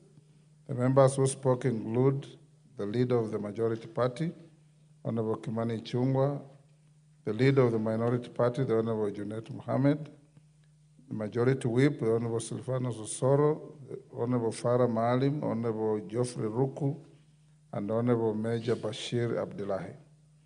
Honorable members, cognizant of the obligation on the House to dispose of the special motion with urgency, I undertook to address the concerns expeditiously in order to allow the House to proceed with the next stages of the special motion. As members are aware, the 7 days available to this House to dispose of the motion will lapse on Tuesday, 8th October 2024. In this regard, I retreated to my chamber to apply my mind to the issues and also convened a meeting of the House Business Committee for purposes of deliberating on the next steps to be taken with regard to the special motion and the procedural concerns raised in the House. Honorable members, I have summarized the issues raised by members as follows. 1, calculation of the number of members required to meet the voting threshold that apply to the impeachment of a deputy president. 2, whether the House shall conduct public participation in its consideration of the motion, and if so, the modalities of such an exercise. 3, the right of the deputy president to be afforded an opportunity to be heard. And 4, security arrangements for members of parliament. Honorable members, now allow me to examine each of the issues. With regard to the first issue, on calculating the number of members required to meet the voting threshold that apply to the impeachment of a deputy president, the attention of the Speaker was drawn to the current membership of the House in light of the 4 vacancies relating to Magarini, Ugunja, and Banisa constituencies, and the seat recently vacated by the Honorable John Badi upon his appointment to the Cabinet. The query around this issue sought guidance on whether calculating the voting threshold prescribed in Article 145 of the Constitution would take into account the vacancies and the existing 345 members of the House. I wish to refer the House to the express provisions of Article 145, 1 and 2 of the Constitution, which provide clear guidance on this issue. The articles provide, and I quote, "A member of the National Assembly, supported by at least a third of all the members, may move a motion for the impeachment of the President. On the ground of gross violation of a provision of this Constitution or any other law, where there are serious reasons for believing that the President has committed a crime under national or international law, or C, for gross misconduct. 2, if a motion under Clause 1 is supported by at least 2/3 of all the members of the National Assembly, the Speaker shall inform the Speaker of the Senate of that resolution within 2 days. The President shall continue to perform the functions of the office pending the outcome of the proceedings required by this article. Members will note the instructive words in both provisions subject the prescribed threshold to all the members, to the extent that no reference is made to existing members. The thresholds can only be applied to the membership of the National Assembly that is prescribed under Article 97 of the Constitution. In this regard, a member who proposes a motion for the impeachment of a president or deputy president must be supported by at least 1/3 of the 349 members of the House, being 117 members. By extension, for the House to pass a resolution on a motion for the impeachment of a president or deputy president, the motion must be supported by at least 2/3 of the 349 members of the House, being 233 members. A related issue raised with respect to the first issue was whether the validity of the proceedings of the House would be affected in light of the 4 vacant seats. Notably, Article 124(3) of the Constitution provides that the proceedings of a House of Parliament are not invalid merely on account of a vacancy in its membership. That settles the issue. Honourable members, the second issue was on the conduct of public participation. In consideration of the special motion and the modalities of such an exercise, at the very outset, permit me to note that it would be absurd for any person to imagine that a motion such as the one presently before the House may be concluded without the participation of the public. Honourable members, Article 1182 of the Constitution categorically enjoins Parliament to facilitate public participation and involvement in the legislative and other business of Parliament and its committees. My attention has also been drawn to various court decisions relating to the removal from office of state officers, including county governors. I'm indeed persuaded that the public participation is an integral element of the process of removal of an elected state officer from office. Having reiterated the centrality of public participation in the process, how then shall the public participate in the consideration of the special motion? Honourable members, in answering this question, the House Business Committee has addressed this issue during its meeting this afternoon and approved a program of public participation across the country to be coordinated from the 47 counties. The clerk shall communicate the full details of the program for the information of the public through print and electronic media advertisements to run from tomorrow, 2nd October 2024.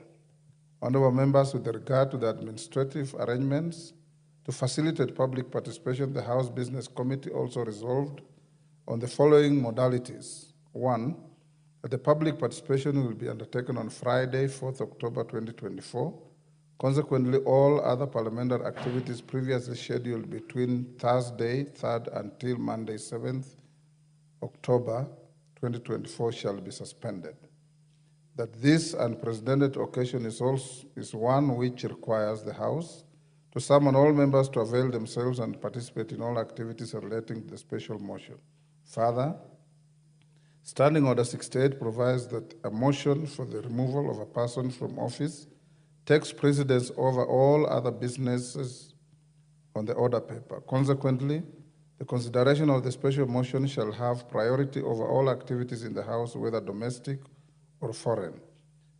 3, that the House Business Committee will seek a resolution of the House to A, suspend the sitting of the House on Thursday, 3rd October 2024, in order to facilitate the administrative arrangements for public participation, and B, hold a morning sitting on Tuesday, 8th October 2024, and commence an early afternoon sitting on the same day to consider the special motion.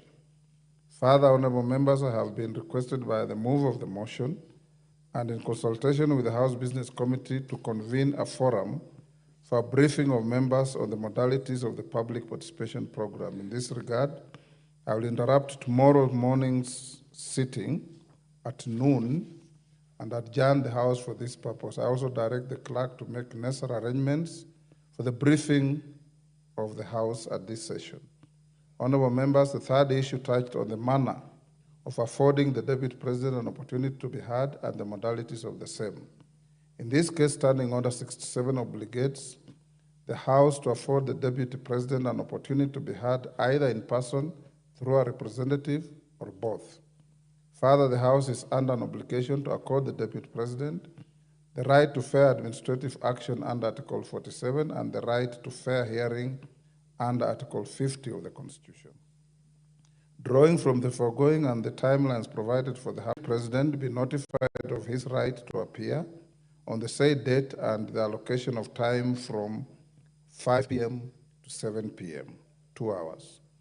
Honorable members, the fourth and final issue that was raised for guidance was on the security of members whose support of the special motion may affect their personal safety. The security and safety of members is a paramount priority for the Parliamentary Service Commission, which is charged